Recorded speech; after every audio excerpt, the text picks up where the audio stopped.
I'm calling the Village of Martin's Additions Council meeting to order.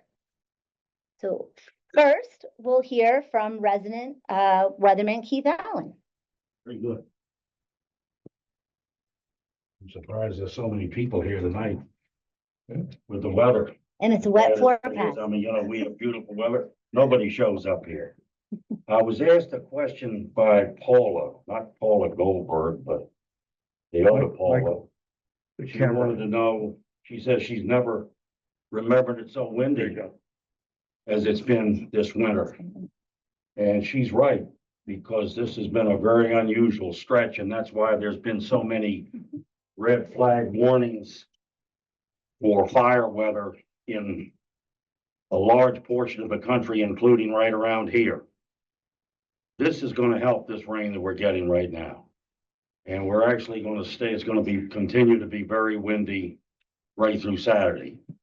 And it's all about what's called a polar vortex. That's something we haven't seen in 10 years. This was the first winter that we had two back-to-back months, January, February, with below normal temperatures, and our snowfall totals were slightly above normal. And that's been unusual in recent years. So Paula, you're right. It has been very, very windy and will continue to be windy as we head into April with below normal temperatures. But when you're below normal at this time of the year, late March going into April, well, we're talking about 50s to near 60. Not bad, but it also looks like we're also going to get some much needed rain across the area. So that's the weather report. Okay, thank you for that. Stand by. All right, so everyone here and in the room, I did a quick little reshuffle of the agenda, and I'm going to bump up committee reports. So Keith, why don't you just stay where you are and deliver the CEC report, and then I'm going to go into committees. You want to help me with that? No, Mark, I hope I know. and Yasmina too, because we're all excited about Okay. different events that we have planned. And the La Ferme event was very successful. Yes. Everybody had a great time. I'd like to have seen more people, but because I made such a good weather report about having such a nice sunny day that day, a lot of people didn't come for that reason, I think. Anyway, the next big event that we're going to have is the celebration on the sidewalk in May. But we And, did, was you two, Katie and Michael? Katie. Oh, Did a great job getting a lot of representation. We have great, I don't know what you call these. That are here in the village office, if anyone wants to come see them, but it's very impressive, and I thought it was a fabulous event. thank you so much. And these ladies are working hard on the movie at the Avalon Theater, which is gonna be very exciting. We've got some really good stuff coming up. Yasmina, please. So just on the Avalon Theatre, can we share the date? I think we can share the date, right? Which is, it's gonna be held on April 24th. And this is gonna be movie night at the Avalon Theatre that all the residents are invited to. It's a PG-13 movie, so everyone from the age of 13 and up is invited. So And we were choosing a movie that went with the 40th anniversary. yeah, It's an so 80s theme. it's this movie came out the same year that the village was incorporated in 1985. We announced the movie, I don't drum know. roll. I don't know, did she? Yeah, it's being confirmed. Desperately Close. seeking Susan. I remember that one. Yeah, I and remember seeing it. to come dressed as they would in 1985. That's how I'm dressed now. I haven't changed. Well, we'll need documentation of that. There'll be prizes at the door, I think. So come dressed up, it should be fun. 6, I think it's 6:30, but to be confirmed, you'll get a flyer. And we were hoping we could get groups of people to actually walk. This is a brand new event that we. Yeah. We'll put in. Have a migration from VMA to. Party. And do we want What's the name of the movie? Friendly Seeking Susan? We have the sidewalk in place for that migration. Wishful thinking. No.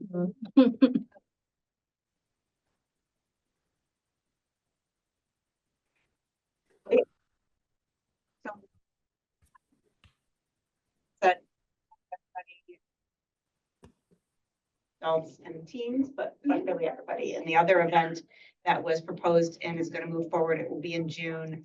Believe we're close to a final date, will be an ice skating. The warm weather ice skating in an indoor rink. Yep. It will be in the morning, I think a weekend morning, I believe, but that announcement should come soon. But Great. hoping that will be fun come together event too for everybody. Yeah. So we've been busy. Excellent. Thank you. And then our next event, go ahead. Sidewalk, The right? sidewalk. Sidewalk, yeah. Moving on. So the plans for sidewalk celebration with the annual election, moving along. We were reaching out to artists, and, community providers to participate, and local nonprofits. So if you are an artist, an author, community provider, nonprofit, would like to participate, please let the Village Engagement, Committee know. Let Michael know, Yeah. otherwise he'll. You can relay if you don't Yeah, know. he who can we are. relay. So that's it, yeah. Do you have We're a date for excited. that? Oh, May May 6th. May May 6th, Tuesday, May 6th. 6th, Mhm. From 5 to 8. But no, what to do without these girls here. Thank you for being so engaging. How about Mark with the stormwater next? Are you ready? I'm aware. Oh.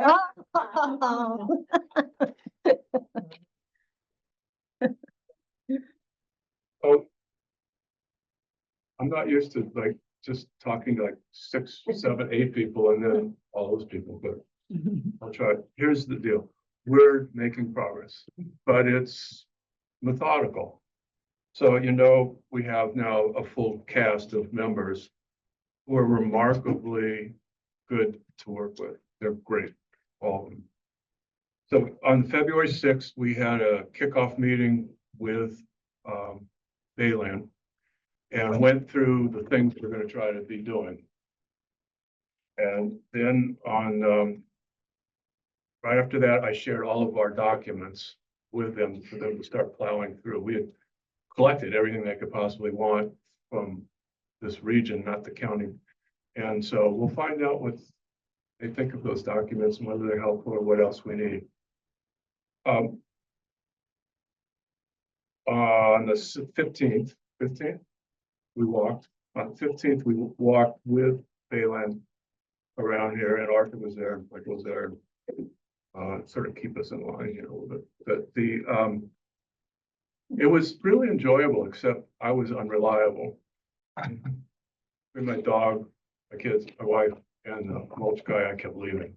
Eventually, it was decided that was useless and I should just leave. But I'll do better next time. We're having a first status meeting on the 26th next week. And there are going to be monthly status meetings between us, the task force and Bayland. And then we're going to take what we saw and what the contract says, match it up and get a plan of action going forward. Because presumably what they saw gave them some ideas. We did point out a number of things to them. They pointed out some things to us, so it should be productive. You might say what Bayland is, what they do. Really? Oh, they're the engineering firm that the council hired to help the task force do their job, since they know stormwater engineering and we just know water.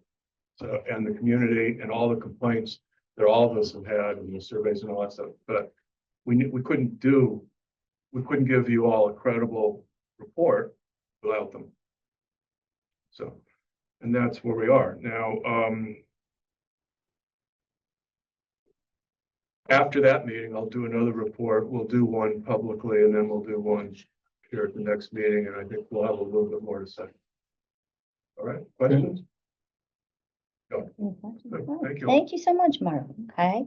I don't think, do we have anyone for ethics? I don't think they met this month, so.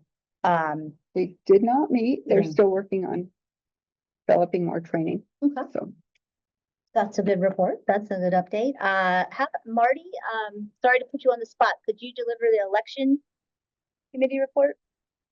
Be delighted to. Our committee has been working like troopers on both the voter roll verification process and recruiting candidates. As you know, we can only put out general notices to the entire community. We're not allowed to solicit any particular individuals. And we've been very carefully towing that line, of course. But we've put out multiple announcements, very friendly announcements of all different varieties, asking candidates to step forward. And I'll be talking about both the candidate situation and the voter roll verification briefly this evening. The candidate situation is interesting. We have only one candidate who's filed so far, and the candidate filing deadline is 6 p.m. this coming Saturday. There are 2 seats on the council up for election this year, and we put out a standalone notice again yesterday. We've got another note, a friendly note, encouraging people to step up and run for the council. That will be in the weekly wrap up tomorrow, and we're hoping for additional candidates by 6 p.m. on Saturday. So if you know someone you think might be good, the election committee can't solicit any individuals, but you all can. So please encourage your neighbors and good folks to become candidates. Second, on the voter roll verification, we have 3 data sets, as some of you here know. We have last year's voter roll, which was very carefully vetted and verified by the election committee with the help of a special contractor who we paid thousands of dollars to actually check the voter roll, which was important because the year before, in 2023, there were 122 people on the voter roll who it turned out were not eligible to vote. So we really need to do a cleanup. And last year, we did with the help of the contractor. So we had clean voter roll going into this year. And we also have a much improved village office list of residents, which is one of the main sources of data we use to verify the voter list. By having Michael keep an up-to-date list with Aaron's help, and kudos to both of you, the village office list of residents is much improved. Still not perfect, but it's improved. The third data set that we use, of course, is the county voter roll, which is, I'm sorry to report, still woefully out of date. There are 638 voters in Martin's Additions on the voter roll last year. There are 820 voters on the county list, most of whom have died or moved away long ago. It is just, my sympathies go out to the county and the state board of elections because they have such difficulty updating their voter lists. But the upshot for VMA is that the county voter roll list is not terribly useful in verifying who's actually a resident in VMA.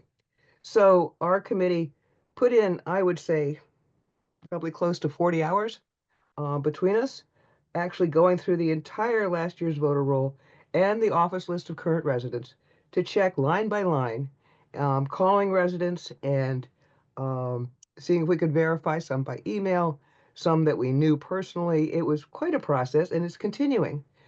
The staff assisted us very nobly by sending out our letters. One of the things our regulations require is that we send letters to anybody as a matter of due process before they even, conceivably could be removed from a voter roll. We don't just remove people willy-nilly because we think the right to vote is pretty darn important. So anyway, the list this year we had, let's see, I think it was 80 some people who needed to get a letter. Now, some of them were confirmation letters in the sense that we knew the person had moved away or had died, and we simply needed to send the letter to make it official that we were notifying them that they would be, potentially removed from the voter roll. Some of them, about half of the 80 some, were people that we simply couldn't confirm. They weren't on the village office list. They weren't people that we could reach when we tried to contact them by phone or email. And so they got letters saying, hi, if you're still a resident, please let us know, get in touch. We'd love to keep you on the voter roll. These are as a friendly letter. And it had a little form that the council had approved last year at the committee's request last year that people can fill out to confirm. And so that process has been pretty labor intensive, but certainly much better thanks to the contractor's work last year, which gave us a clean voter roll to start with, and Michael and Aaron's work on updating the village residents list. So we'll find out tomorrow at 6 p.m. whether we have at least 2 candidates for the 2 slots. You have 24 hours to talk to good people and encourage them to get their paperwork in. Martin's Additions, I'm proud to say, has one of the simplest procedures anywhere for how to become a candidate. All you need to do is send the election committee by email a candidate statement talking about yourself and what your priorities for the village would be, and a very short 2-page village conflict of interest standard form. And both of those documents need to come to the election committee by 6 p.m. Saturday. So we're hoping we'll see more candidates. We will have a clean voter roll again this year, thanks to the efforts of my colleagues on the committee and, of course, Michael and Aaron in the village with the village office list. So any questions about any of this? Marty, one correction there. You said you have 24 hours, you have 48 hours. 48 hours from now. Yeah, we Roughly just, 46. we just wrote, right, we just wrote up and sent Michael the additional notice that's going in the Friday weekly wrap up that says 24 hours from Friday. Ah, Yeah, okay. that's right. It's 6 p.m. 6 p.m. Saturday is the due date, so you all have 48 hours. And we have issued an awful lot of notices encouraging people to step up and you know, this is your home, you know, step up and serve on the council, run for the council, be part of the democracy here. Grassroots democracy starts right here at Martin's Additions. I think we said that in a couple of the notices. And I truly believe that democracy starts right here. Any other questions or comments? Anyone on the committee like to add anything? Okay, we've got Naomi here and Elizabeth Goldberger here. Naomi and Elizabeth, do you want to add anything to the election committee report? Yes, I do. Can you see me? Yep, you look good. Hi, everybody. I've been away for a while, catching up. I want to say that it's taken a lot of work to do this right, and that Marty has done the lion's share of the work. And I am so grateful, because I'm not sure I would have been able to commit myself to such an odious project. So I feel very good that we're on good. Onerous. I think you mean onerous. I hope you. We hope so. What is the difference? Oh, yeah, odious odious is kind of smelly, tasty. onerous is burdensome. Odious. Maybe you did mean odious. It Okay, is a lot of work, I will say that. And Naomi, thanks for the compliment. Everybody has been really pulling their weight on this committee. It's Yeah. been a terrific crew. yes. It's been a pleasure to work with this Okay. committee. Thank you. All right. Oh, Elizabeth has a hand up. Elizabeth Goldberg, my other Yeah. fellow committee member. Hi, good evening, everyone. I just wanted to say, I totally second what Naomi just said. It really is a, full load with many, many deadlines and many pieces, many documents and reminders. And so it's a really big job. And Marty, I feel the same way. I've been extremely grateful she was there too.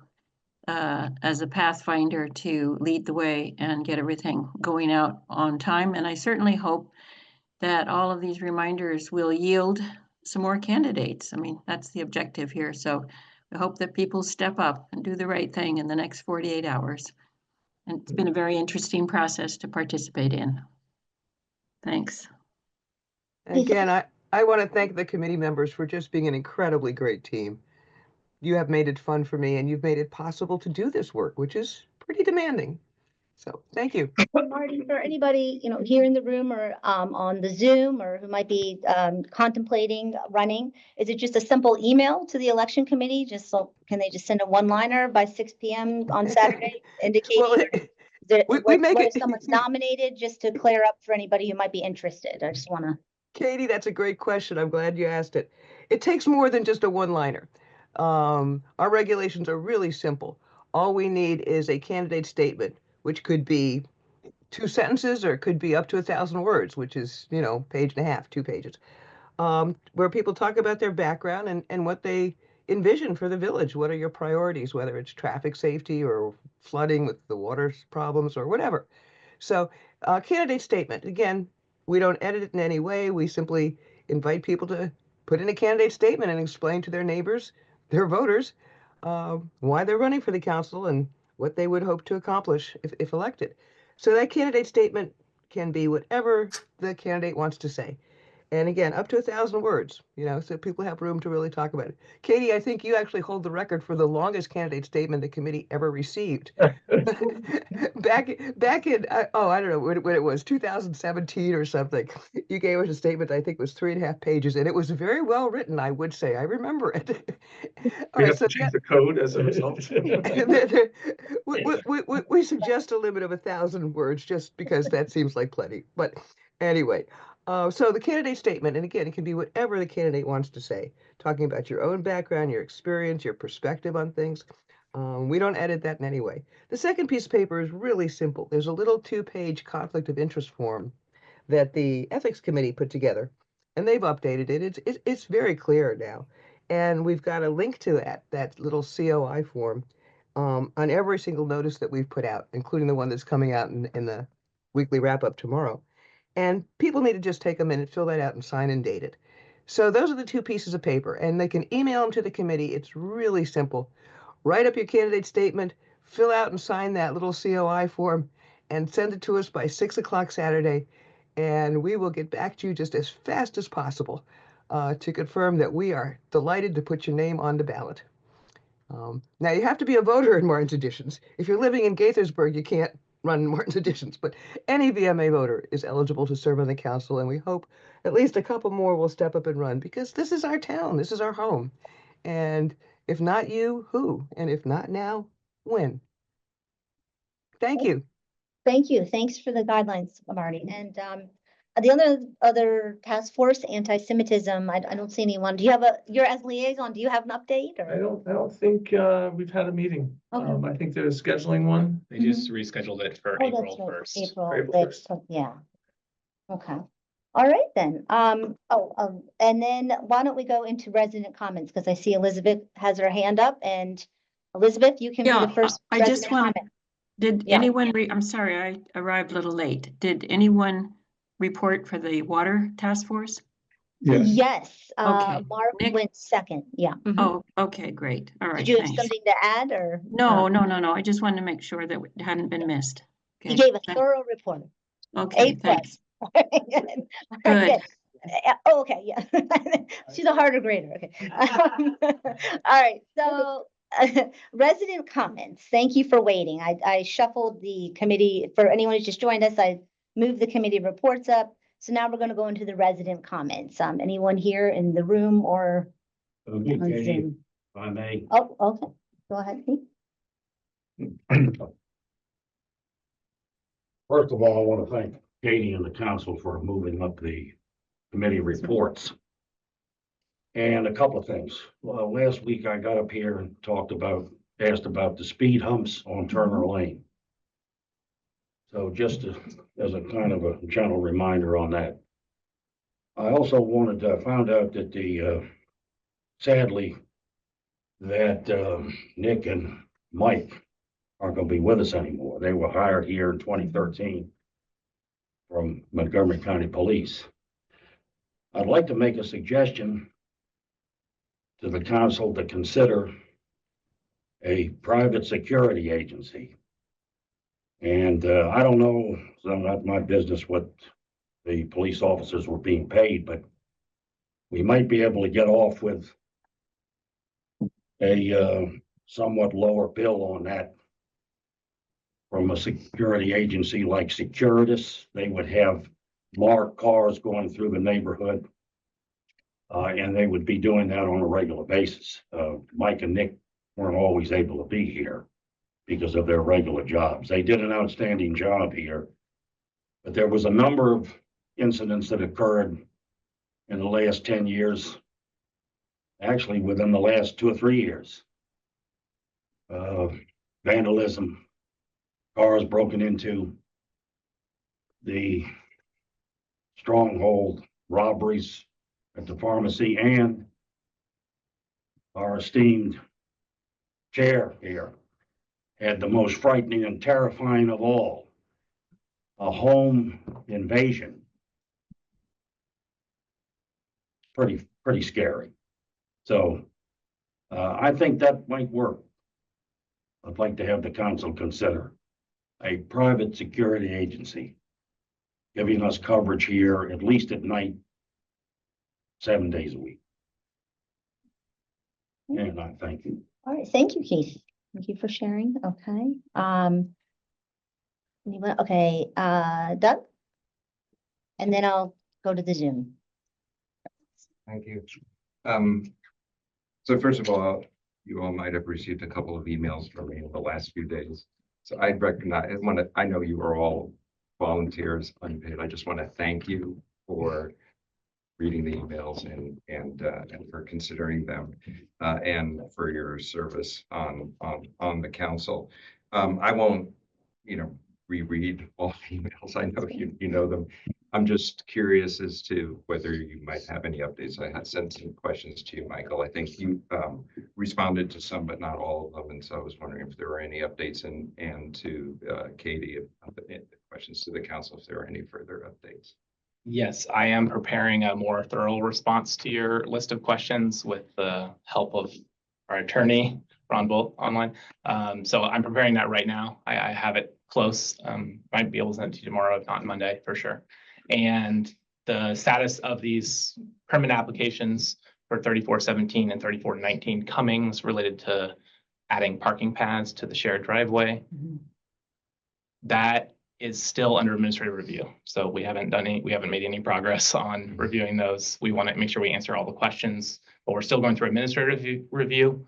Once I eventually either approve the permits administratively or deny the permits administratively, anybody will be able to appeal within 30 days of that decision to the council. And then it goes to the council and there is a formal appeals process. If there is an appeal. If there is an appeal, it would go to the council for a formal appeal process and a public hearing.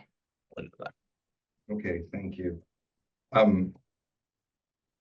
So could you share a little bit about whether the village is calculating the 30% maximum? Because the last response to that question that we got from the building administrator seemed to suggest that you could somehow calculate the percentage of the total front yard area,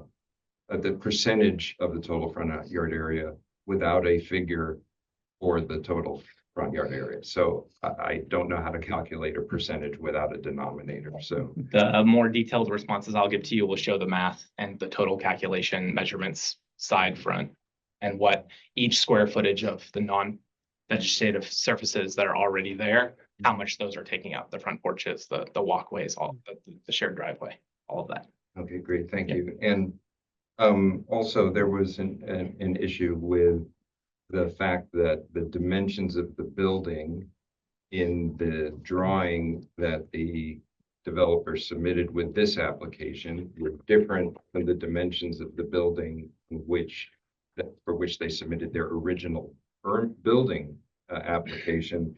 And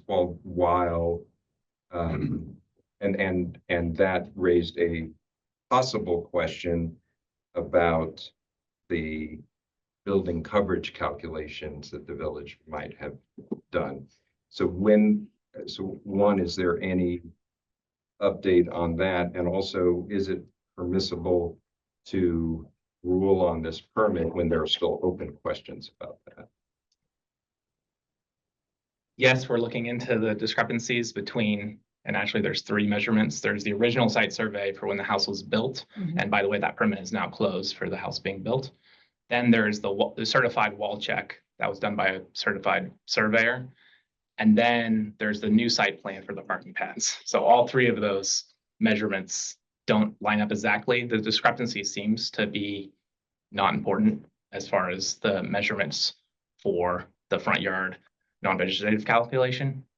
But we'll make sure to do the math right regardless and make sure we figure out what the cause of that discrepancy is. Okay, thank you. So just to be clear, for those who might not be familiar, the width of the front of the building on the permit pad application drawing was greater than the width of the front of the building on the original building application. So obviously, when you're calculating building coverage, even a small difference on that drawing, even a small difference in width actually could become a larger difference when you're calculating building coverage. And so it calls into question since they have appear to have maxed out on building coverage and setbacks, even small differences might make a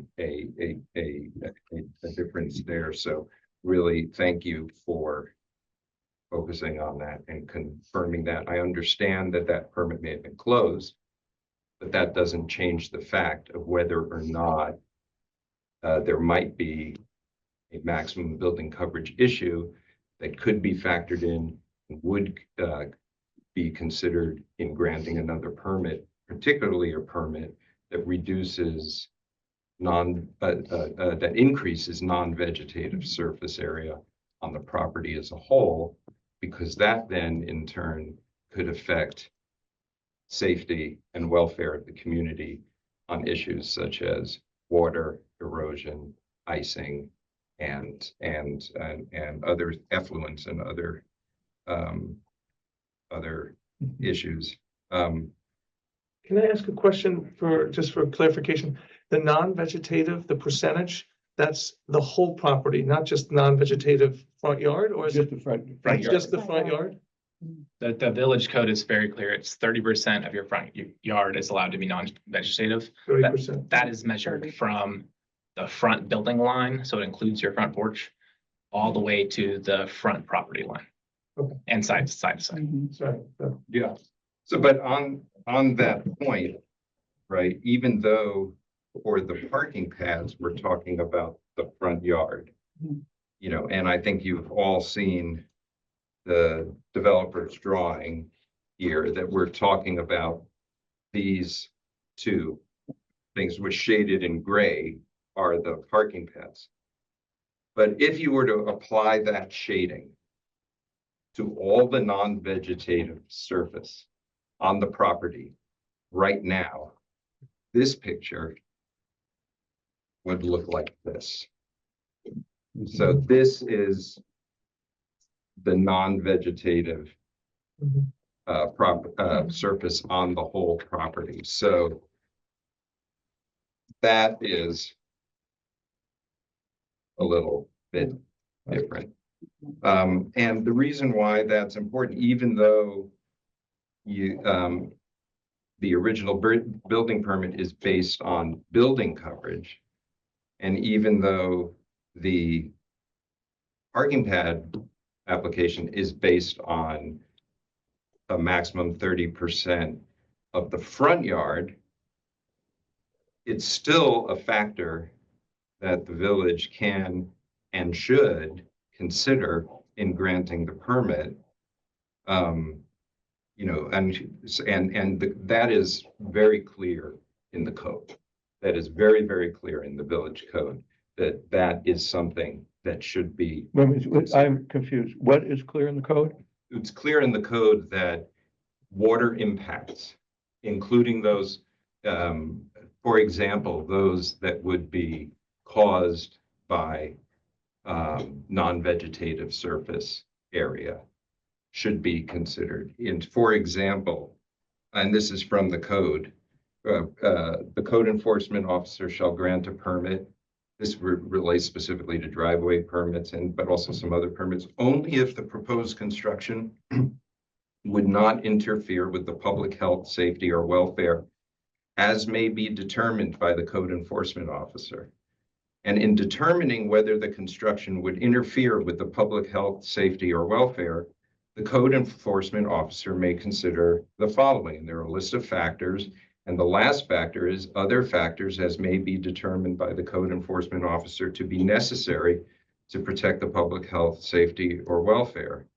And the code further defines public safety to include, quote, prevent creation of public nuisances, including but not limited to erosion, standing water, and icing problems. And so, again, whether the particular policies that include that language legally apply to a particular case is a question. But in addition to that question, the policy, the code, the resolutions, the ordinances, the policies of the village make clear that the village cannot take the general position that the code does not allow the village or the council to regulate or make permit decisions based on water impacts. That is very, very, very clear. I think what we have here is, you know, there are been a lot of concerns raised about green space, about constraints on front-facing parking, about limits, as we said, on non-vegetative surfaces, and about limiting safety and welfare hazards, including erosion, standing water, and icing. These things, the green space, constraints on front-facing parking, non-vegetative surface limitations, safety and welfare, water issues, these are all assets, right? These are these are things that represent assets of the village. The village has said that these are things of value to the village and the regulation of them. So they are village assets.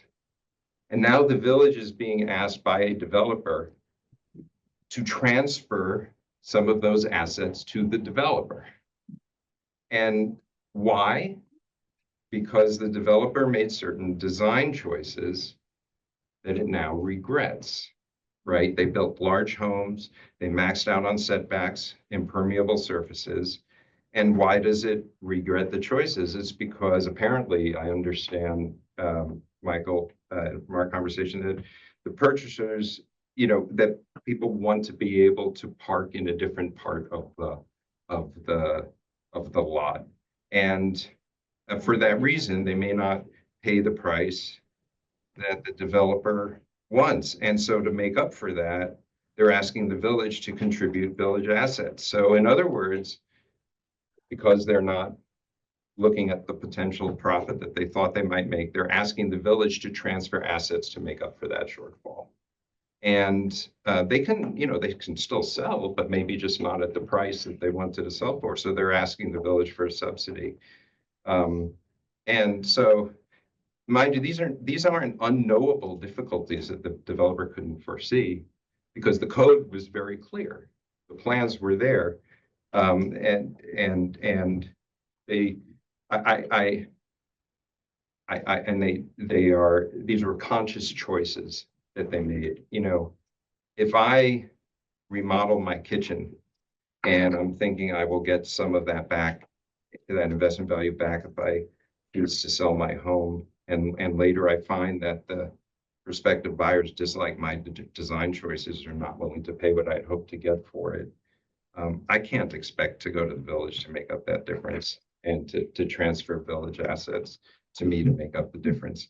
And I think the only way you can grant this permit is if you think that that would be an appropriate route to take. And I just don't think it is. And I appreciate that the village in previously this council under Arthur's leadership has taken decisions based on the water impacts that might affect neighbors. And I just asked them to do that again. Well, thank you, Doug. Thank Many compelling points. Ron has his hand up. I think he wants to address some of the code. No, so if the comments are done, Oh, I thought you were commenting on or answering Doug's. I was just gonna suggest that I think it's fine for the comments to be made as they were, but I was going to encourage the council not to engage at this point. We're in the sticky situation here that the prospect of this, the status of this case is it's currently before staff, and the council as the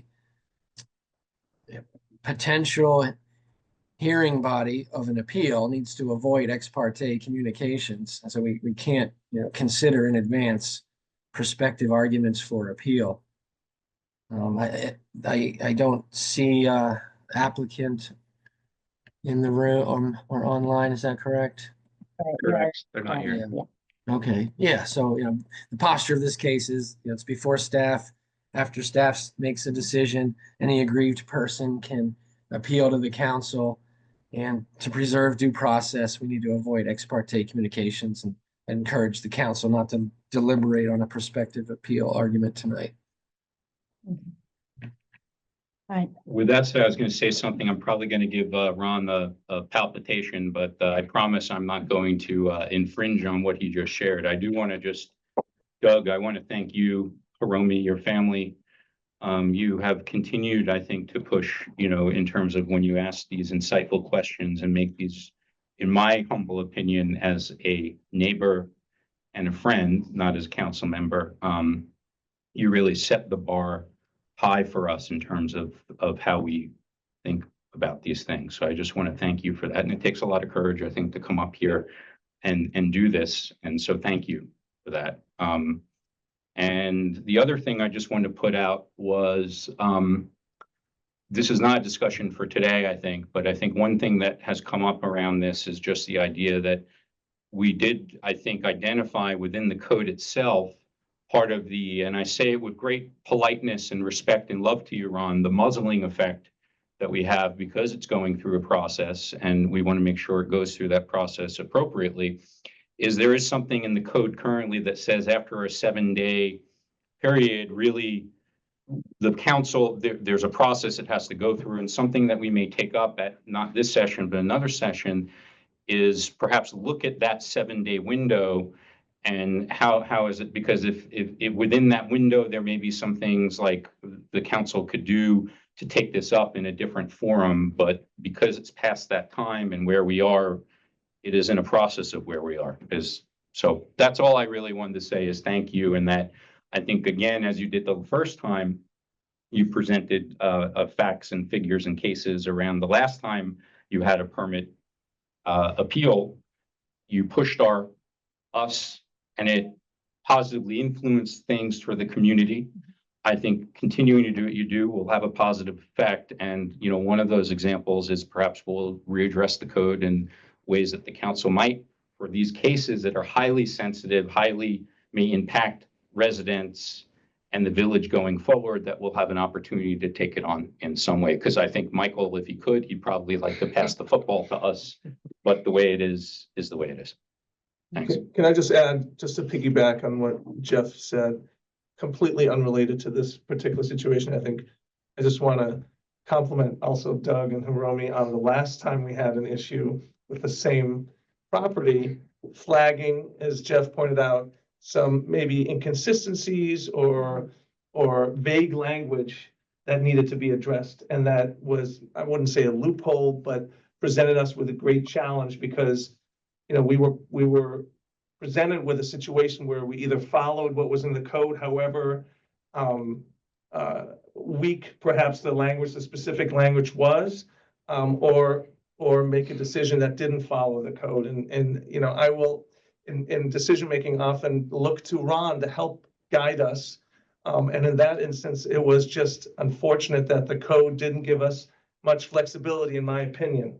However difficult it was to make that decision. So I was well researched and goes through the code with a fine tooth comb, Doug and Hiromi. And so thank you very much for that. So Michael, just status check on this. So currently, according to the code that we're all talking about, if you and the village staff feel this permit checks all the boxes, what do the residents do next? Can Ron or Michael, can you explain the appeal process again? Just, I know you touched on it, but. Yeah, so once Michael finishes his review, he'll either issue a denial of the permit or an approval. And that decision's not final until it's in writing. And the written document, once issued, triggers the 30-day appeal window. So any aggrieved party can notice an appeal. It doesn't have to be formal. It could be a letter, an email, stating I'd like to appeal the denial of this permit, or I'd like to appeal the granting of this permit. Then staff will prepare the appellate record, send it to the council, and a hearing will be scheduled. Typically, appeal hearings are specially scheduled to keep things moving for the benefit of both parties. So the council would probably schedule a special hearing. And then any party can appear at the hearing and provide testimony with or without the assistance of counsel. And I hope that answers the question. How do we hear about the decision I'll announce it, yeah. in the newsletter? Is that, Or no, I'll send out an email. I see the bottom is usually. Yeah, I'll send this one out, don't worry. Okay. So, all right.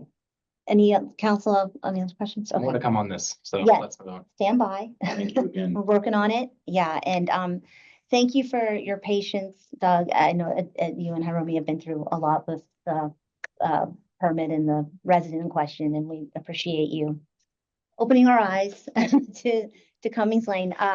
But yes, and I know I owe you emails, and we talked on the phone, so it's been a week, but that doesn't, and I'm not, minimizing what you raised. So thank you so much, and thanks for presenting that tonight. Can I ask that the emails about this be entered into the record for this meeting? The emails on this matter? There were email Ron, could you hear that? correspondence to the Village and the council? Yeah, so, yes, yeah, all the emails that have been received to date will be added to the record. And this recording is going to be added to the record and sent to the applicant. So yeah, everything will be part of the record. And at the appeal hearing, we would have the applicant and the residents. If they choose to. they If choose there's to. an appeal, yeah. If there's an appeal. Okay, all right. So it's, don't hate the players, hate the game. It's kind of that situation, but we'll get you an update as soon as we can. So I think there's a couple other residents who've been waiting patiently. Thank you. Marty, did you have a comment or question? Yes, I did, and thank you for allowing time for this discussion tonight, because I think it's not just the next door neighbors who are concerned about the Cummings addresses there. And I really take Doug's point about developers' folly not being the responsibility of VMA to correct. If a developer is foolish, that doesn't mean that they can harm the village to remedy their foolishness. I think that the first question is just a procedural question. Adding the emails to the record, I sent you all an email on this and sent it to Michael because I'm concerned about it too. And my concern is personal. I think that the amount of runoff from those front parking pads could be a real safety risk. And as I think a lot of you know, I fell on wet pavement a couple years ago and it put me in a wheelchair for 6 months. So I take those safety risks very seriously. That was no fun. So I encourage the council and of course Michael, who's got the documents in front of him at this stage, to really take that water hazard issue very seriously. 6 months in a wheelchair is no fun. The second thing is, where can we find the record? Where could somebody like me see the entire record? Is that something that's publicly on the website somewhere, or where would I find it? It's not on the website. So we can, well, it's up to Michael how he wants to produce it. It could be an electronic file, could be a physical file, could be both. And anyone's welcome to request the record and it'll be compiled and shared upon request. Oh, Michael, I'd like to ask you to make that public because there's been some discussion across the village about situations like this. And somehow it seems like Cummings Lane seems to be a test case for bad design. That's a personal opinion. And I don't want to establish a bad precedent here, which is one reason I think that other residents are concerned about those parking pads. Next question is for the council, and it doesn't need an answer tonight, but we've talked repeatedly about updating the building code, and a number of residents are concerned about updating it for a number of reasons. And is there any thought on the council about the timing for when you might actually take a look at the building code per se, quite apart from this case on Cummings, and invite residents' comments and suggestions? Because I think a lot of the residents do have some good ideas from what I've heard around the village. Is there a plan or a timing when you might open up the building code for public comments and really take a look at it again? I don't think. I had, about 2 years ago, I think I raised this issue. I thought time was ripe to do exactly that, but no, we never followed up on it. But I still think the time is ripe. In part, I think we want results from the Stormwater Task Force to see how your guidance can inform building code changes. Yeah. So it's all on you. My joy. I brought you.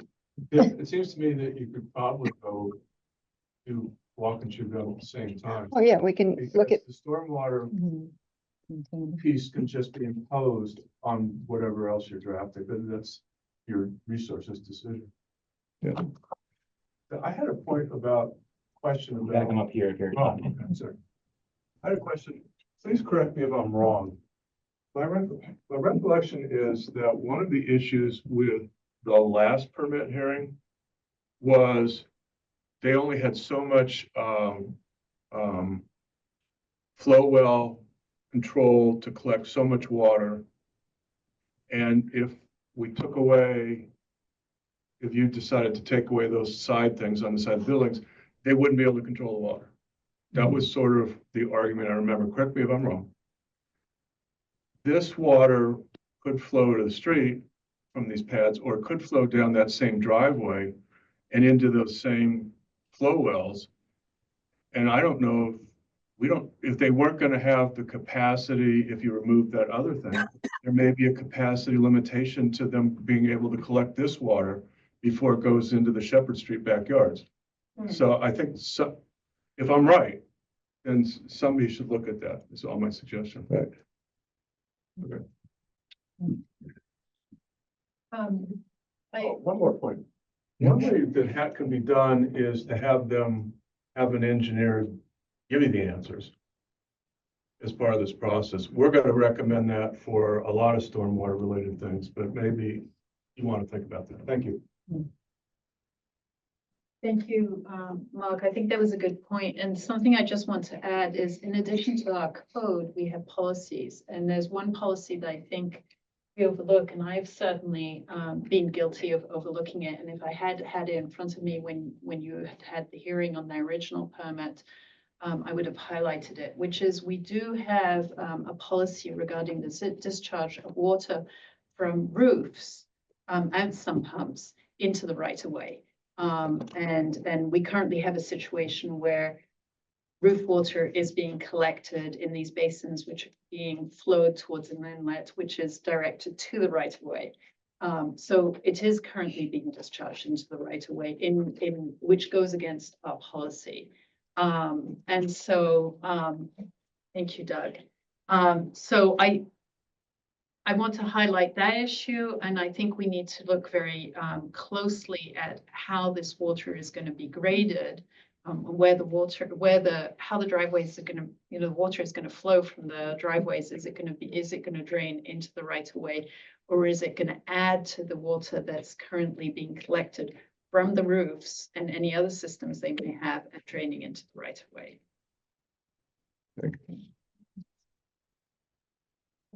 May I just make one comment, or Katie, you wanted to? Oh, someone's been, I think is it Naomi? Her hand's been up for a while. And then I'll circle back. Right. I think that's iPad. Naomi. Good evening, everybody. Good evening. First, I have to apologize for my Freudian slip. You're right. It's onerous, but it's also odious. Never mind. It could be both. Yeah. Anyway, I want to, first of all, thank the council for two decisions you've made in the past. One is to provide a scholarship to Chevy Chase at Home, which I took advantage of last year, having delayed my decision to join.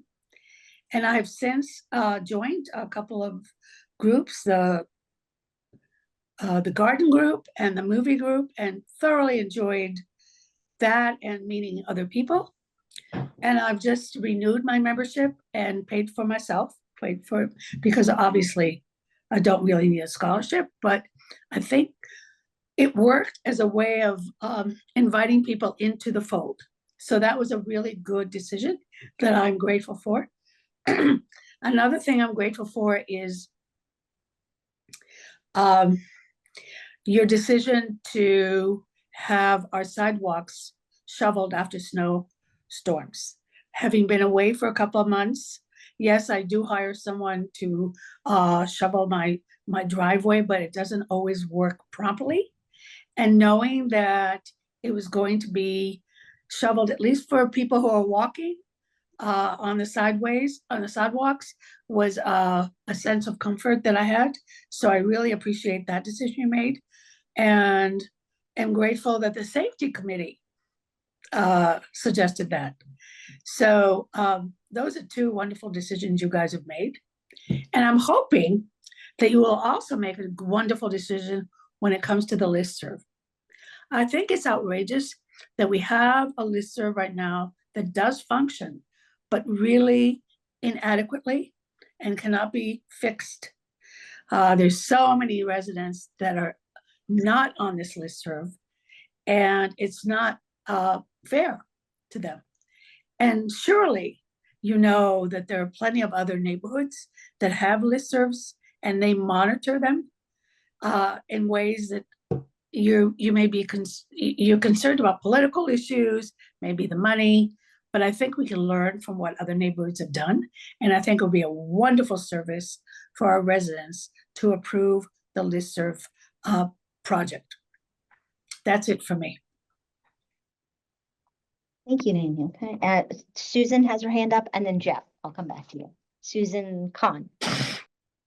Hi there. Hi, everybody. So thank you. I just really appreciate all the work all the residents have been doing on all the committees and the council's been doing, and Doug letting people know about what's going on Cummings Lane, because I really do feel like it concerns all of us when we walk around the village and what our village looks like, and you know, and everyone getting along. And we were I was hearing an argument earlier that, well, maybe there's kind of a rationale that the council's hands are tied because of, you know, maybe an equation about the coverage of the non-vegetative coverage on only a certain percentage of the front yard. But then I think Doug made a good argument in pointing out that the code also talks about the coverage, the overall coverage, and considering the factor of water runoff and erosion for the overall property. And it was just really striking to me, as somebody who's kind of new to this issue, to see how wide that driveway was as it went to the back of these two houses, and how they paved the entire the way all the way to each house. Like there wasn't even space along the side for any vegetation. So it's the driveway going from the street all the way to the back of the house, and in one instance beyond the house, and now asking after the fact of building this to have additional car pads at the front, parking pads, seemed, I don't know, a little bit like bad faith about what was your real plan? To not indicate that at the outset, to me, is a little bit unusual. And the idea that there is this maybe one supposed prospective buyer who wanted those pads, we don't know that. We have no idea about that. I do know that in front of us, we have a lot of neighborhoods, a lot of neighbors throughout our village who care very much about water erosion and other issues, and not making this look like an extended parking lot and overall coverage of lots. And they're, our own residents saying that right now in front of us. So if there were a legal rationale indicating that, the hands are tied of the council members or the staff, and they have to do a certain thing, I'd also like you to ask, is there a legal rationale that indicates you do have a right to say no to having these parking pads? If you feel that, that you're forced into saying yes for some legal rationale, is, looking at the code and getting our legal advice. I just want to, I think that there is, and there has been pointed out that there are sufficient reasons and factors that could indicate that there's a reason to deny the permits, and including the building on the right of way, how much setback there should be, the overall coverage, considering the runoff, and those sorts of issues. So I just want to make sure we take into account our own residents' concerns, and not just the idea that there is this one buyer who wants a certain thing. Because if we hold out for a different buyer who might care about planting their front yard with gardens and other things, we'll get a different neighbor. And so we're really kind of positing what sort of neighborhood we want to continue to have. So anyway, thank you for all those arguments. And I appreciate, as I said in my letter to everyone, that I hope will be made available also, that in the past, the village has come up with real protections about not having too many two-car front-facing garages and that sort of thing. And I think that was wise to do, and I've appreciated your doing that. The other little topic I wanted to mention, the listserv, I was thinking about it. You know, it seems to me that it sounds like, from what I'm hearing, that there are residents in the village who will be working on it and putting their effort into moderating it and making sure there's not, I don't know, that there's kind of neutrality around talking about hot political topics or social topics or things that might divide people, that the residents are going to do the work to kind of moderate it. So I don't think from what I'm hearing, it wouldn't be a lot of extra effort or work for the staff, aside from maybe paying a certain amount if you all choose to pay that. But it seems to me it could be kind of an experiment, you know, fund it for a year and see what happens, because it seems to me it's coming from kind of grassroots residents who want to do this. And it would be nice to have that, given that in Section 3, Section 5, you know, the village, the town, they might have these sorts of listservs that are funded by the village. I think it's, you know, makes sense to at least try it and see how it goes. So that's about it. Thank you. Thank you, Susan. Yeah, we're going to get to that listserv. So yes. No, Can we no, just no. do the Let's treasurer keep with the report? agenda. Yeah, let's keep moving. I think that's Yeah. all the oh, yes, I was going to come back to Jeff. I have another comment too, Katie, when you have a minute. Okay, well, Jeff has been waiting patiently. So Jeff, Yes, did you? Jeff, go first. I'll wait. Thank you.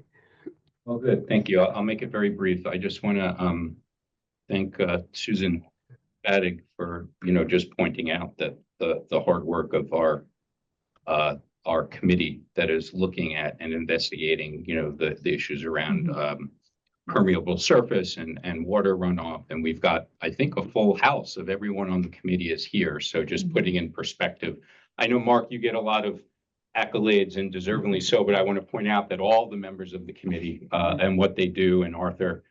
And so I just want to point out that I love the idea, recognizing that I think, again, this is going to perhaps move the goalposts again, of recognizing the more clarity that we have in our code on certain areas, the better off we'll be. And so I just put that out there, as I think that this is not just a little learning lesson. I mean, I think that we have this opportunity with the committee, with this parallel opportunity, as you mentioned, even though I know you all have broad shoulders, I think we can work together of, you know, what are some of these areas that continue to be either ambiguous or places that we need to tighten up. And I think that, you know, going forward, we can really look at that. I don't expect that's not this meeting, and it may not even be this council. I mean, we've got a little thing called an election coming up, so we'll see. But I think it will be a very timely topic to look at the code and how we can strengthen. Absolutely. And because what you say matters, and we will circle back. So Marty, I'll have you make the last comment, and then we're going to move on with the agenda. Okay, my comment is also a thank you. I noticed that the minutes of the council meeting in this packet for tonight's meeting were more detailed than the last couple. And I want you to know that I appreciated, and a number of residents have commented to me about not having the kind of totally abbreviated minutes that we've had the last couple of months. So I appreciate that. And I have one clarification to request. The minutes record that I made a comment about parking in the village, which, as you'll recall, sponsored or prompted a pretty good, interesting discussion at the last council meeting about the parking enforcement mechanisms. And my comment actually was not just about parking. It was actually a compliment to Michael. And so I don't know if you can clarify the minutes to say that Marty Langland thanked Michael, the village manager, for getting in gear to begin the parking enforcement program. And it wasn't just a random comment. It was, in fact, a compliment to Michael, which I repeat tonight. Michael, thank you for moving on that. And I have the same question. How soon can enforcement begin? Thank you for your compliment. The best way to compliment me is not to create more work for me. Well, I do try not to, Michael. Maybe we can not amend the minutes. Again, Well, then, why don't we move on to the minutes then, on that note, okay? So the next item on the agenda is the approval of the last council meeting minutes from February 20th, 2025. Has everyone had a chance to review? Yes. And is there a motion to I approve? will move to adopt the minutes from last month. I'll second. Okay, all in favor? Aye. Okay. Will we note in this month's minutes that someone that Marty made a motion about last month's minutes? So- I will note that she made a comment. Okay, all right. I do want to just point out very quickly and briefly is that everyone recognizes that the full audio is available. And so the minutes will never be perfect, despite the idea of how many prompts we'll put into an AI engine to say, I want more detail. The reality is, it is all there. So again, just putting it out there, but if there are any concerns about a particular topic, I think you see that, Michael and the council, within reason amend, but again, it's all there for the taking and re-listening and enjoyment of all. Sure. Well, good point, Jeff. This is now your segment because you have the treasury report and then we're gonna go right into the budget. So this is your floor now. Oh, I love numbers and I love math and I love balanced budget and I love the best part. I love when we have excess reserves and this is all good stuff. So first of all, I just want to apologize to everyone. I literally was caught in the rain and delay, and then I will share this with great love and respect to the council and residents. I then had a priority homework question from my tween daughter, which I will just say that with all that said, she actually had the right answer and I had to figure it out. So, but it's all good. So I'm here. Let's start with the monthly treasurer report. And again, I say with all great accolades to Arthur and all that he's done over the years, the greatest mentor when it comes to this and just the way that he's set us up for many, many years to come. So if we look at this report, I think it came out a little fuzzy. I do apologize. We'll get on this, but I'll just point out a couple of things quickly and we'll move on to then the FY26 budget.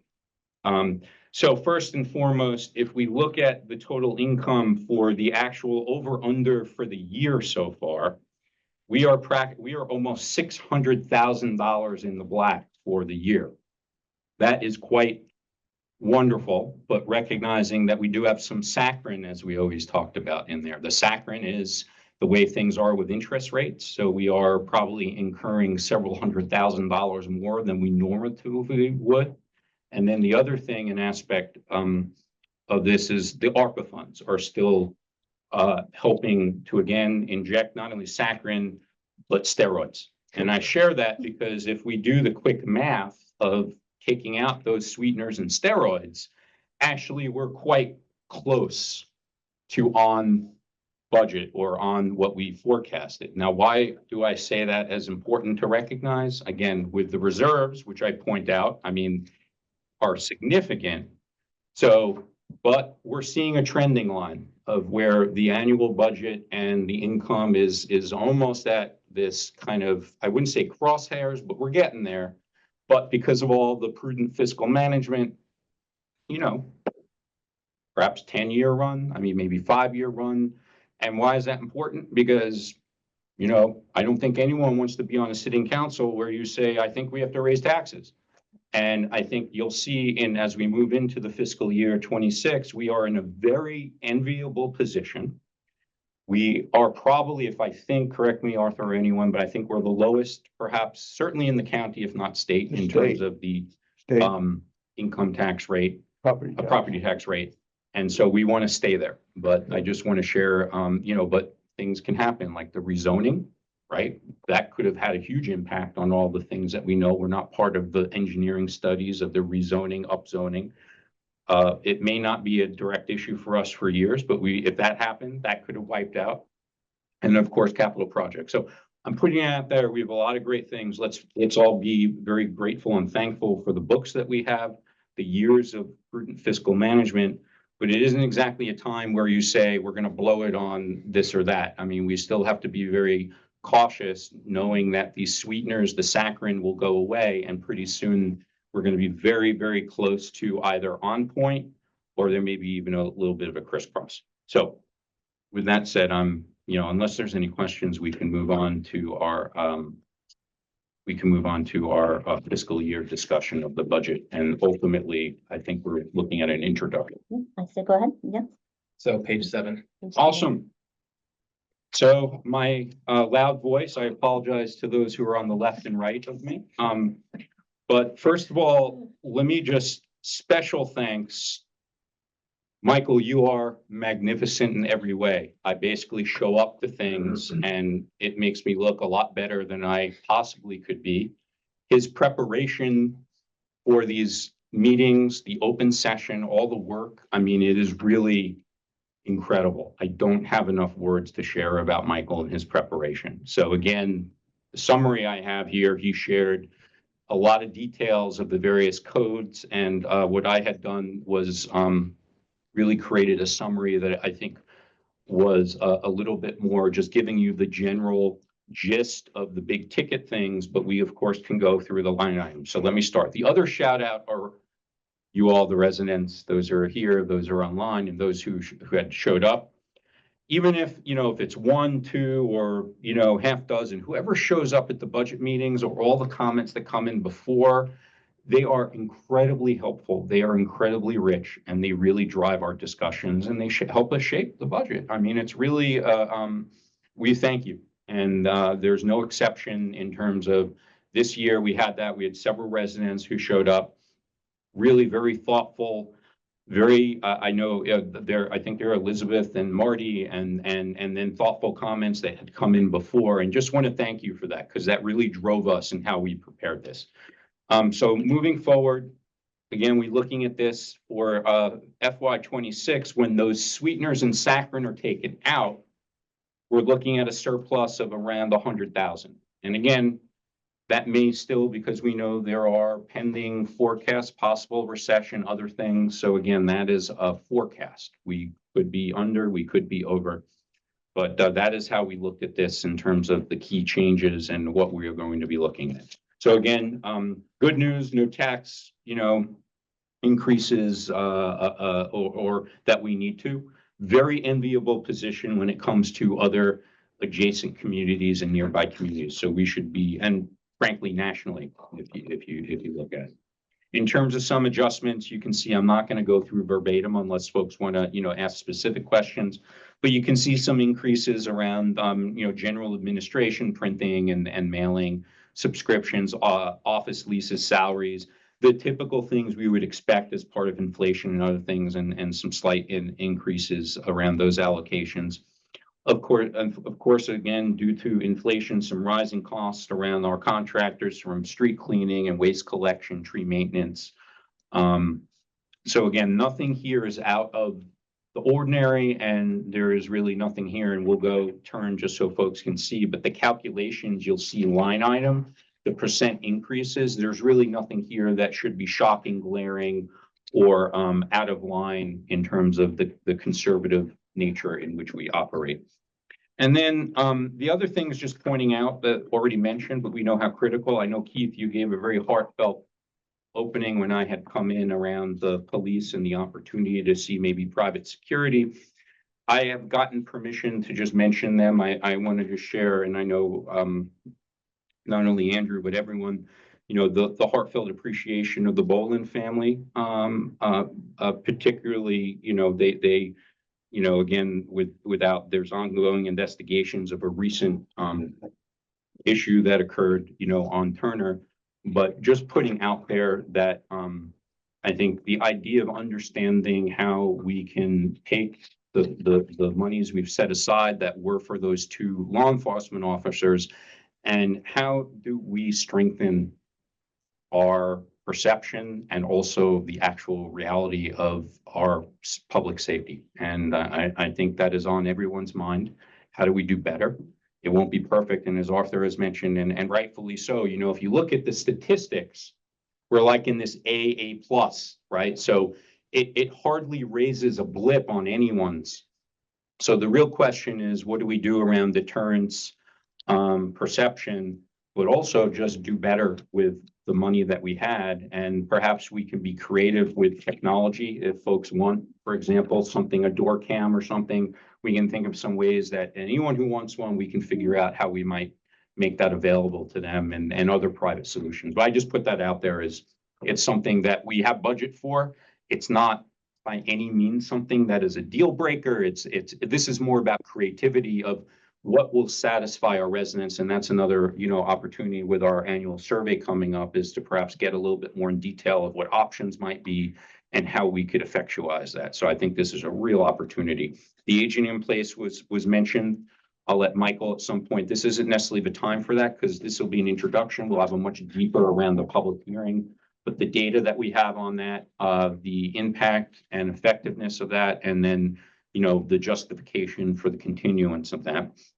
And then finally, a couple possible pilot initiatives that we know, and whether or not this is a FY budget decision or something that we already can do within our current budget codes as part of FY 25 or going forward. But again, I think was talked about as something that folks really care about generally. Certainly I do as a resident, friend, and fellow neighbor, the possibility of the listserv, a pilot program, and how those funds may come. And I know, Michael, depending upon contingent of what the council does today, Michael can explain how those funds could be allocated, but I think we're in good shape if that comes to a positive determination. And then other things, which again are blips, if anything, as a statistical anomaly on our budget. What we have talked about finally, and then I'll turn over, is the idea, how do we engage the youth in our community? And I don't want to just target, it may not be, it could also be, frankly, folks, maybe mid-career professionals who want to do some transit, but the idea of some internships or things or engagement, I guess with mid-career, we do have our committees and things. So the idea this could be targeted again for youth with parental consent, whether it's maybe a paid internship that could work on some things. It could be our newsletter. It could be a variety. It could even, I don't know. But again, this would be a statistical anomaly if we do what is, minimum wage or something. And I'm certainly committed to perhaps taking on some folks who might want to intern and learn more about local government. So that was the overall, just the discussion. And then I apologize. I said I'd turn it over, but it's important. Just looking at the details in our packet, I'm not sure if folks have it in front of them. It certainly is in the packet that was circulated. We have a very detailed line item by revenue, expenditure, and then net revenue, and then designated reserves. And it shows the FY 25 budget. It shows the FY 26 budget draft, and then we have the change in the magnitude of the actual amount, and then the change by total percentage. And it's very illustrative. Percentage of the overall budget. So you can see essentially the allocations, the delta. There is nothing that is really a statistical outlier. And again, if you look at the appropriateness of where the majority, or at least the percentage total of where income is coming in, and then where our expenditures are, there really isn't anything here, quite frankly, that is surprising when we look at fiscal 26. So with that said, I've spoken a lot. I probably put a few people to sleep, maybe not, but let me turn that over to fellow, however you want to run it, Madam Chair, but if you want to turn over residents or fellow council members or however it works. Comments and then, we'll make a Yeah, motion. so a couple things to add to that really good summary here. Thank you to the residents that attended this year's public budget working session. We literally wrote this budget together in a meeting, so that was very helpful. Also, Jeff didn't mention the ARPA funds. We still have a couple, the last little bit of ARPA money trickling out. And so we are required by federal law to indicate on our budget which line items are being paid for with ARPA funds. And also because now we're into calendar year 2025 and in calendar 2026, that money already has to be allocated to specific contracts that are already there. So you can see those are line items that we have contracts for on the books, waste management being the largest one. We will consume the rest of that money that's sitting in there. And I have the accountant tracking that down as we spend it. We're spending about $30,000 to $40,000 a month right now of our ARPA money that's remaining. And there's about 300,000 left. So we'll finish it up. And I just want to say, I use the unofficial term of steroids referring to the ARPA funds. Right.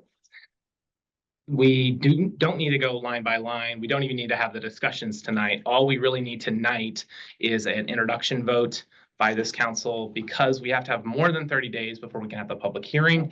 Our charter says we have to have our annual meeting where we adopt the next year's budget in the first half of May. Normally, we have to move up the meeting in May in order to do that in the first half of May, because our regular scheduled meetings are always the third Thursday.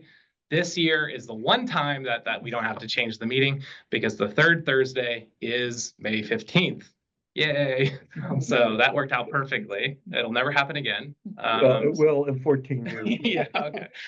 I did want to clarify, and I apologize because I know we want to keep moving on and we have folks who are here, but maybe I should be a little bit more specific, because it will be coming up, is the listserv. So one thing, and correct me if I'm wrong, but we have, in terms of the way it could be programmed, this does not need to be a specific line item, whether it was in 25 or 26. So this is really up to the auspice of whether there's a positive determination that there are mechanisms, whether it's using FY20 or FY26. If you want to clarify that, because I don't want folks to think that, oh gosh, if it's not there, then it can't be done.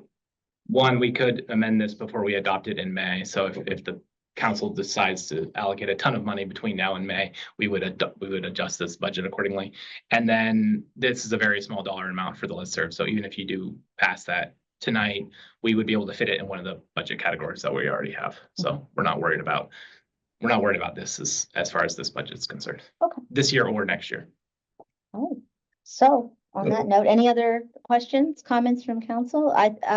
May I make a motion to introduce the FY26 budget? Yes, Is there a second? I will second that. All in favor? Yo, Okay. Good. Thank you. Okay. All right. Well, then the tax, the property tax we have to move to. oh, the property. Okay. So that was the budget That was the resolution. budget. Now we also need, thank you, Arthur, we also need a motion to introduce the tax rate resolution. It's the exactly same tax rates as last year, so we're not changing anything. Right. Right. And we have double checked all the decimal points are correct. Yes, They're all right. Move to introduce. Okay, I will second that. All in favor? Aye. All right. Okay, Terrific. onward to May 15th. Okay. See you then.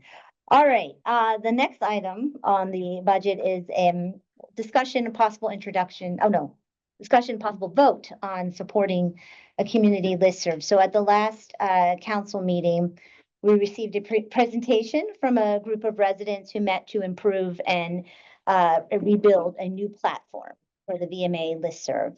And so the council was approached to entertain a request to help fund initial program costs. And at the last meeting, we discussed, that's why I say that's the discussion. At the last meeting, we discussed with the community and amongst council, the legal pros and cons about the possibility of funding the startup as a pilot and revisiting the item next year.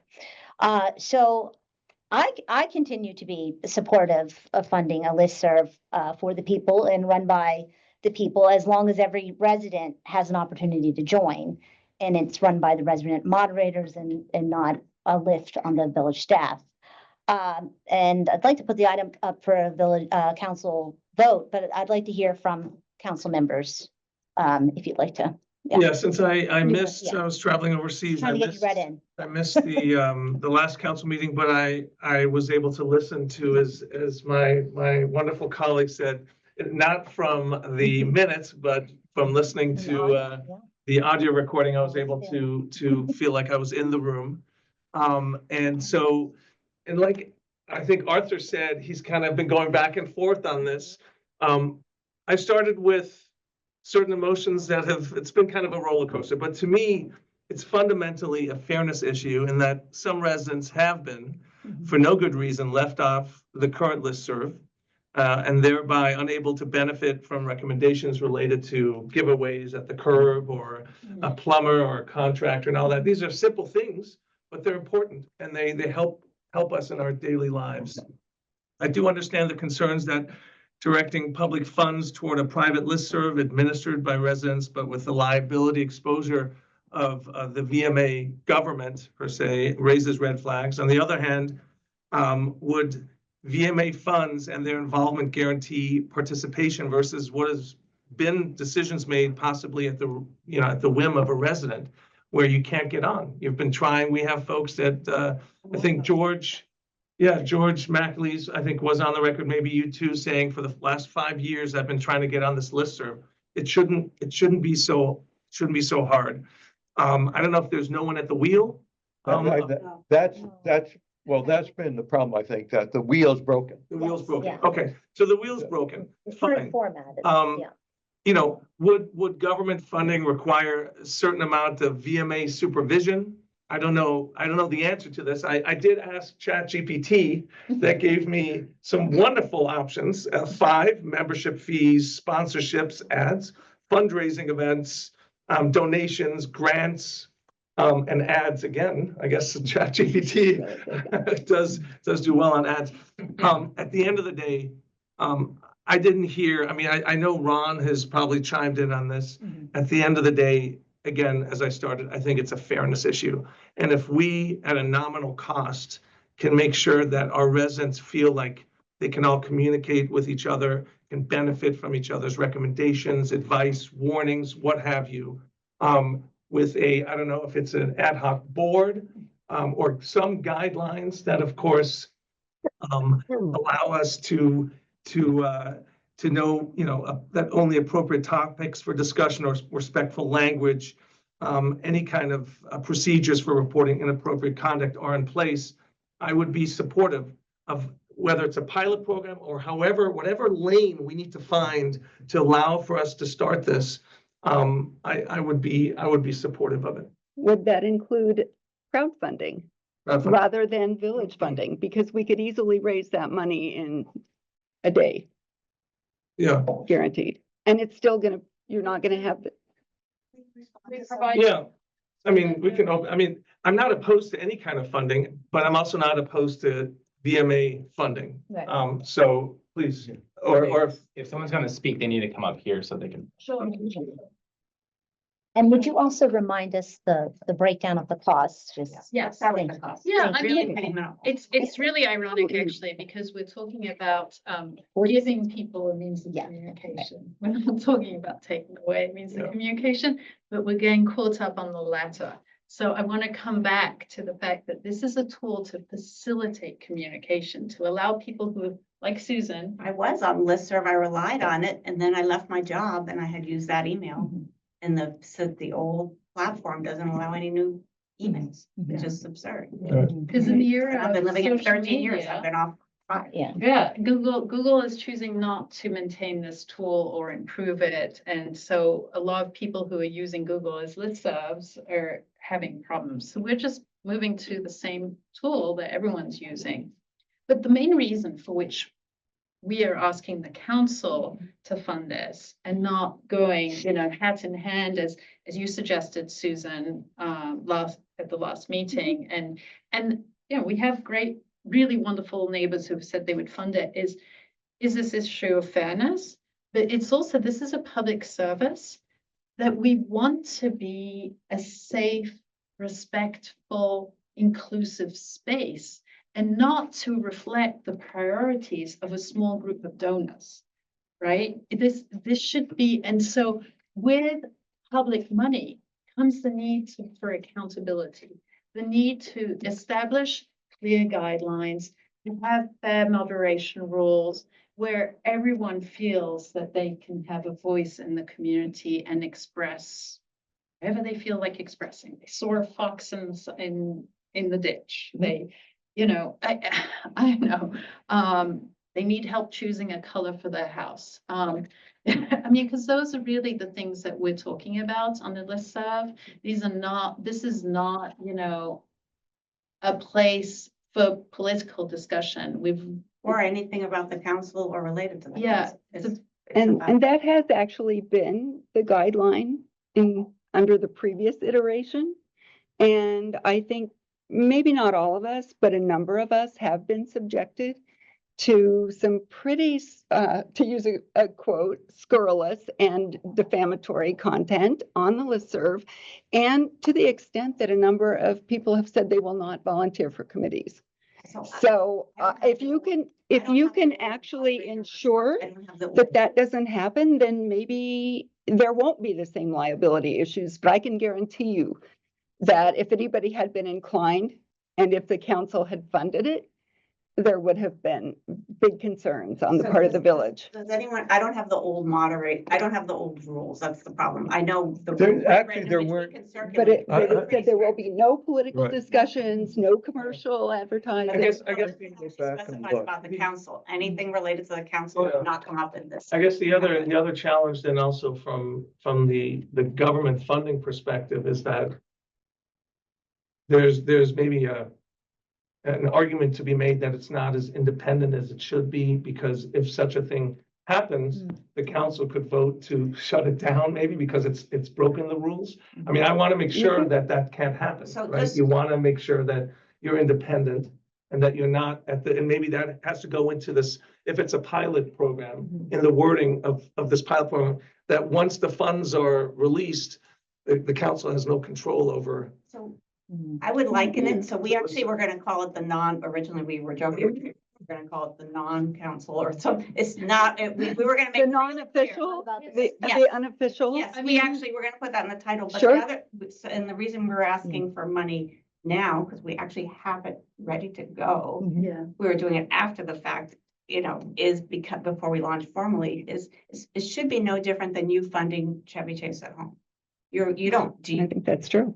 right? That's what we're trying to make it. knows? like. I voted against it, yeah. Because I don't think that's an appropriate use of. But it's village quite funds. an interesting comparison, because Chevy Chase at Home is funded.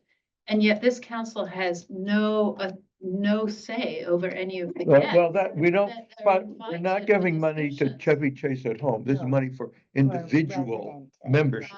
Okay. It's not a contribution to the So this organization, is For the thing, we're scholarships. asking an we're asking individual, The council right? Yeah. to pay for individual memberships in the listserv. So it's very similar in that regard. What I would say is just with respect to the rules and guidelines, they're published very clearly. As soon as you join, you receive those guidelines, and this is what this tool allows us to do. It's very nice in that regard. It says that by joining the list, you're accepting to follow the rules and guidelines, and they're very clear disclaimers, and about, this being a respectful environment and not, and no liable about, not, Yeah. basically not bullying other people. But we would be, But what just we to want be, to do is to basically, we just want to get going on this project. And so if the council has any recommendations that reflect its concerns, the guidelines can be modified to reflect, any concerns about that would maintain a positive and respectful environment. but just one other thing, I will be one of the moderators, it's just if that gives you any comfort, and I don't know. And I'm meeting with the second moderator tomorrow, so hopefully she'll agree, and another resident. Who's And not on any committees, because that's the other thing is we wanted one we wanted ideally. somebody who's just. I joined the community engagement committee because I wanted a listserv, actually, and then I was, oh no, it can't be part of the community engagement committee. Can I? But as a moderator, I mean, we want light touch. I don't want to muzzle anybody, but as soon as if someone doesn't follow the rules that are going to be clearly laid out, which we're happy to share with you if you haven't seen, I'm to write to that person individually. If they don't stop, they're off the listserv. I think that was the agreement. Well, But the goal is to steps in between. Okay, maybe there's some steps in between, which we could show you, but the goal is to both have open discussion, but have people follow the rules. So I really want it to be about, I would love to start a walking group. Does anyone want to join? Not about, I'm annoyed about the house on Cummings or whatever it is. It shouldn't, that is not the purpose of the listserv, even though I know lots of people would like to talk about that stuff. I don't think we want that to be That gets the Mark, you wanna? Please, Mark? not my living room. And I didn't wear this intention. I didn't think I was gonna be on the screen hard. I know, but I'm, Well, sure. I know, but I come from a work environment where you're not supposed to put your. We politics also on. can't wear it on the list, sir. So I think that I'm completely in favor of anything that'll build community. And I think this is a tool for building community. But I want to be certain that there's swift justice if somebody violates. And I heard, I want them off, all right? So I want to hear, I want to hear what the process is, in case if somebody makes a comment about these guys or starts talking about politics or insults someone's religion or something. That's a great question. Okay. And so one of the great things about this tool is it's really built to facilitate moderation within a listserv. And it's one of the reasons for which I prefer it, for instance, over WhatsApp that was proposed last week, is it's just, it really, if a discussion is violating the rules, you can stop that discussion without excluding that member. You're not taking away their voice. You're just stopping that particular discussion. Is it before it's broadcast or after? We Well, can't see it, because we're not gonna read every, I can't read. Okay, that's some do. Okay, so this will be after the fact. part of our commitment to light moderation is that we're not screening every message before it gets published, because we feel very strongly that people should be able to post something. And so then after the fact, that reaction is going to happen, right? It's not going to happen prior to the message being posted. There's, to the extent the horse is going to be allowed to bark. That is a commitment to free speech. But the ways, if a discussion is not appropriate for that space, same as you wouldn't go into a theater and yell fire, right? That is not appropriate. And I don't think I think there's probably been some precedents on that. I'm not a lawyer, but I'm lawyer in the room. Then you can address the issue and the moderators can send a note to the person saying, hey, this isn't appropriate, we're going to stop this discussion. Please don't post on this. If they're a repeat offender, there can be another, and that will be up to the moderators to discuss how many times they go back to somebody, to say, hey, stop misbehaving. But the reality is we live in a society with many, many views, many, many perspectives. We have to respect that we're not going to always agree with what somebody says. We don't want to stop them from speaking because we don't agree with them. But if they're not respectful, that's when, if they're not being respectful towards their peers and creating a positive environment. Levels, because I've seen things that I might find offensive and someone else mightn't have nothing to do with the council, but they, No. So- And I appreciate you all because you've all worked tremendously hard on this. A year. I just want to actually take you to the council because Jeff hadn't commented yet. So I really, and Mark, I see you, I just want to make a comment, and it's not to preempt what you're about to say, but I just want to share, this is all great. I have full faith as friends and neighbors that you're going to do an absolutely spectacular job. From my perspective, if someone wants to say, gosh, Councilman Jeff, he wears the worst ties I've ever seen, I could care less. I mean, That's so true. He's a jerk from the last. From the however, whatever folks would like, that's fine. I mean, I've worked on Wall Street and I worked down in the swamp. I mean, I wear Teflon all the time. It's all good. But I just want to share how I want to perceive this or look at this is simply, I actually don't want to know. In a council setting, I don't really care or want to know about how you're doing it because we really, from my perspective, I don't want to have anything to do with it because I don't want it to have any ties to us. So the only thing that I would suggest, again, and I think Ron had covered this, I don't think, is just, there's a disclaimer, right? You don't have to name it anything. It's just a disclaimer. This is not an officially sanctioned thing. And it's just whatever it is just is on every message, everything. And that's it. I don't want to know about the rules. I mean, I trust you that if there are people using profanity, like a Facebook group, right? They've set up some rules and if you break it, you're off, whatever. But I don't think we need that discussion, or at least I don't need it. I just want to I think we covered this I'm looking at this as, it's a pilot. This is something that I think our community needs. Yeah, there could be some crowdsourcing, but you know what? As long as it could be done where it's a reimbursement, a resident is put it out of pocket and we decide to reimburse it. We have no affiliation whatsoever. There's a disclaimer that folks know there's no affiliation. I don't want to know any of the rules you're doing. I mean, I'm trusting you to do it, but as long as we have zero affiliation, that's how I see it. So again, I'm ready to vote on this. It's kind of like, how many councils do you need to kind of, talk about a listserv and, all that, so. Go ahead. It's Can I such a just- small cost compared to Yeah. our overall budget. But I do want to respect Ron and I want to respect others. Like, I mean, I appreciate this freedom and all that, but like I say, I mean, I just want to make sure that there's nothing that is this glaring red flag, we've covered it, that we're in trouble because we're reimbursing a resident. And we are making very clear that we have zero affiliation to this whatsoever. And I respect the idea you want our input, but I'll give you input as a resident, but I don't want to give you input as a council member because I don't want anyone to think that the council is determining what you're doing.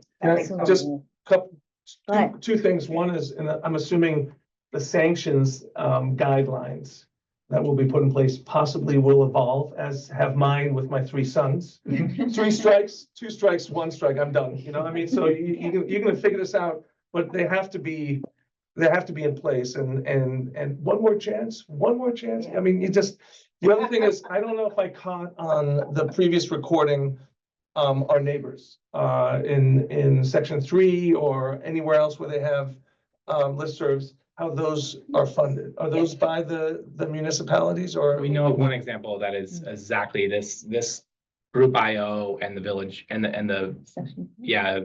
Chevy Chase section view, Yeah. Chevy Chase view sets it up exactly this way. Ron mentioned that last. The others do not.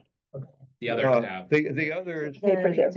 And have they, No, as they- problematic as our existing? no, but they tell residents, this is available. We encourage you to do it, but it is not village.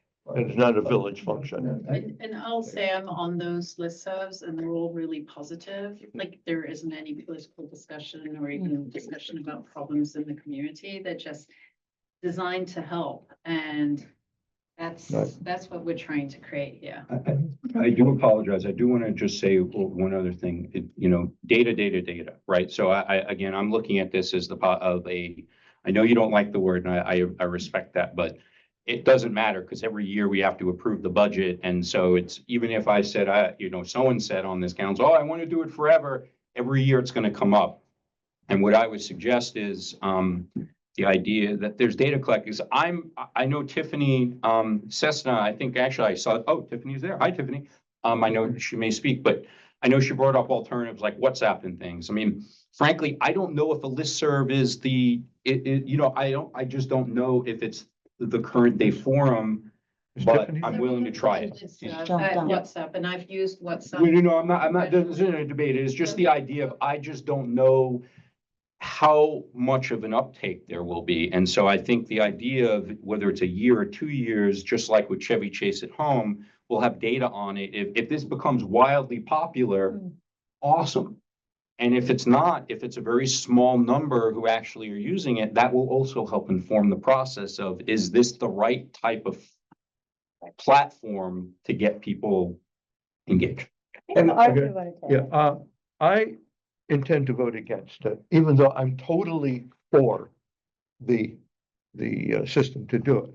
I was promoting this earlier. I was collecting, I actually called the moderators of all the local listservs about 2 years ago to find out how they did it. Now, the reason will vote against it is that I've talked to legal counsel and professionals in the village, several people. So I've called people, several people have called me. And they pointed out the problem of a public funding and private control. And even though, and there will be even if the village does fund it, and there will be a statement saying this is not a village function, it has been suggested that could be insufficient. So I intend to vote against it. At the same time, I'm very concerned about my vote against it. And I think that we may be too cautious at times, not wanting to take any risk. And anytime somebody said you could be sued over this, that we back away and we have to look at what the risks might be. Can they be dealt with? Can we have an arm's length relationship? Could we deal with that at the time that it comes up? So I'm uncomfortable with how I'm going to vote. I kind of don't like it, but that's what I'm going to do. But I fully support in every way and would give money to put money into a pot to support it. Yeah. And I'll reiterate that. I fully support it. I love the idea. I'm grateful for all the work you all put into it, but I'm deeply uncomfortable with the idea of public funding. And you don't support, just a And, clarification, because this is, I started on this maybe almost a year ago, and I was told you would also not support a council listserv, like a Martin's Edition. That gets into other kinds Because of that was a issues. no too. So- Right, there are other issues in there. No, well, with Yeah. privately funded listservs, and that's why I volunteered to So why- contribute, because I do love the idea. So I just want to say this is a We're going, council we're going discussion, down so a slippery slope here, Yes. because this will take 10 hours. So Yeah, how do we Okay. get? I Let's have- to make a motion to, I guess do you want to add one more thing? Go ahead. Yeah, I guess we can't answer this question, but if we don't provide the funding, is this conversation over? Will there not be No, this? no, this I year? think we They'll could, just I think we could. crowdfund it, or they? I will give money for it. Yeah. So Ron, I don't mean to put you on the hot seat, but this is something I had asked last time. And again, I know there is no absolute in this, but again, using the rubric of we do have a model that is in a local adjacent community that they are doing this. And then the other piece of, again, framing it as a reimbursement of a citizen who is, they want to do this, and that we would have a full disclaimer and basically entire hands off and basically stating very clearly that we have nothing to do about this. I just wanted to get your clarity because Arthur, the only reason I'm asking is Arthur did invoke the idea, he spoke to legal minds. And so I just wanted to make sure, because I believe from the last meeting that we had, you kind of covered this, that, nothing is absolute, but, that this would be something that is, there was nothing there that was so glaringly red flag that we couldn't do it. Yeah, show some elasticity in your response, bro. Okay, they don't call it And of bouncing. course, I'm wearing the tie and you're not on this, so. They don't call it bouncing. Doing March. Yeah, so should I wait for Jeff to come back? He's just out there for his dog. And, He's just hugging it out with Keith. yeah, he's there. Yeah. Got an answer for you, Jeff. Okay. Ron's on the So his, call. you Go know, ahead, Ron, please. his retainers taking the Yeah. conscious. Promise, no more rain. Oh, good. Okay. Thank Ran you. long enough. We should all hug you right now. Thank you. Sure, Good. yeah, I don't have Go anything ahead. Yeah. new to say, but just to reiterate and sum up, it is potentially sticky once the village funds it. There would be arguments that it's a village-sponsored listserv. I do think, though, with appropriate disclosures, we could defeat that argument as long as the village is completely hands-off. Other communities are doing it, hasn't been challenged yet. If there ever was a challenge, you could revisit the issue. I think it's probably pretty uncontroversial. And although I guess I shouldn't say that in Martin's Editions. Just kidding. Nothing is. Careful, you wish. All right. Thanks, Ron. No, Okay, Ron, yeah. oh, sorry, were you finishing? No, Sorry. no, yeah, that's the gist of it. Okay, Okay. well, I think it's time. All right, Time so time I'd to- like to make a motion. Let me see how I can phrase this. I'd like to make a motion to fund the startup cost of a new VMA listserv as a one-year pilot. Does that make sense? Is that good? Is there a second? Well, since there was a discussion of why they aren't, I will say that I've always been in favor. But I also, like I said, and again, without having any involvement in what this may take up, what subjects there may be, again, I'm thinking also as a pure you know, kind of public safety and things. And I think about the incident that just happened on Turner. And again, the idea of a forum that could provide the potential and possibility that could help safeguard our residents. I'm not saying that it is, because I'm talking now as a council member, as a resident. All of a sudden, it became, oh, sorry. No. No, but in We're all order fairness, now, but- it became something that, again, it may not, but I appreciate we're talking about walking groups and recipes and all these other things, but I felt that I've always been in favor of it, but now I just feel it's essential. And so a pilot is a pilot. Now, I know you mentioned 1 year, but again, That was we'll just see. a framing. Yeah, yeah. So you're seconding? I am, Second. well, I'm seconding, yes. Oh, okay, all in favor? Say aye. Say aye. Okay. Okay, all opposed? Okay, Okay, good. all right, Thank you. thank you. Congratulations. Congratulations, and thank you to all of you for your input and your research, Arthur, and your insights too. Susan. So Yeah. how do we get the disclaimer that we would like to move that on Ron? I think his Yeah, name is- Ron can work on up a Yeah, disclaimer. Ray, Ron, we'll need that disclaimer. Yeah, and I really like the idea of putting unofficial in the title of the listserv too. That's good Okay. touch. Good. Okay, Okay, great. All right. Moving on. thank you, ladies. Okay, And we never expect any updates That's good. evermore at the council because we have no involvement whatsoever. We hope you will participate as private residents. you will. So we need our own disclaimers, like, And we say- you do, Wendy, right? It was a tough decision. All right. All right. So next thing, update on zoning text amendment. That's Ron. This is the Ron floor. This is essentially the latest regarding attainable housing, right, Ron? Yes. First, I'll start with House Bill 1167. That's our bill to clarify and confirm our building authority in section 2509 of the land use article. The good news is we did make the crossover deadline on March 17th. The House completed a third reading vote. Our bill is now in the Senate and scheduled for a hearing on April 1st. So I'm a little nervous because there's not a lot of time before the session ends, but all signs are positive that this is going to be passed. And then the second one to talk about is the county's ZTA 2502, which is the workforce housing bill. So there is a deadline of March 24th to submit comments before the record closes at the county level. And so Michelle Rosenfeld's been compiling comments from all the municipalities that she's representing on this matter. I've provided comments on the draft. There is a telephone call tomorrow to hopefully finalize those comments before they go to the county. And Council President Kate Stewart and Council Member Friedson have indicated that even after the official record closes, they will still accept and consider emails and letters after the 24th. And that's where that one stands. Happy to answer any questions.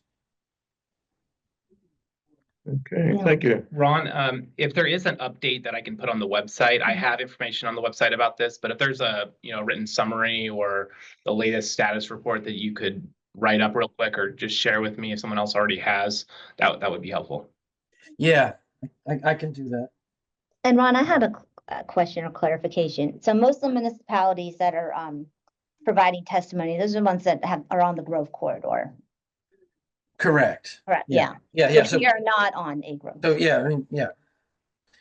Yeah. Critical point. So Yeah. Mhm. under the ZTA 2502, it's really scaled back from planning staff's initial report and recommendation, which was to make multifamily structures up to quads permissible as of right in the R60 zone. And this ZTA carves it way down and just applies that to properties that abut certain corridor streets like Connecticut Avenue.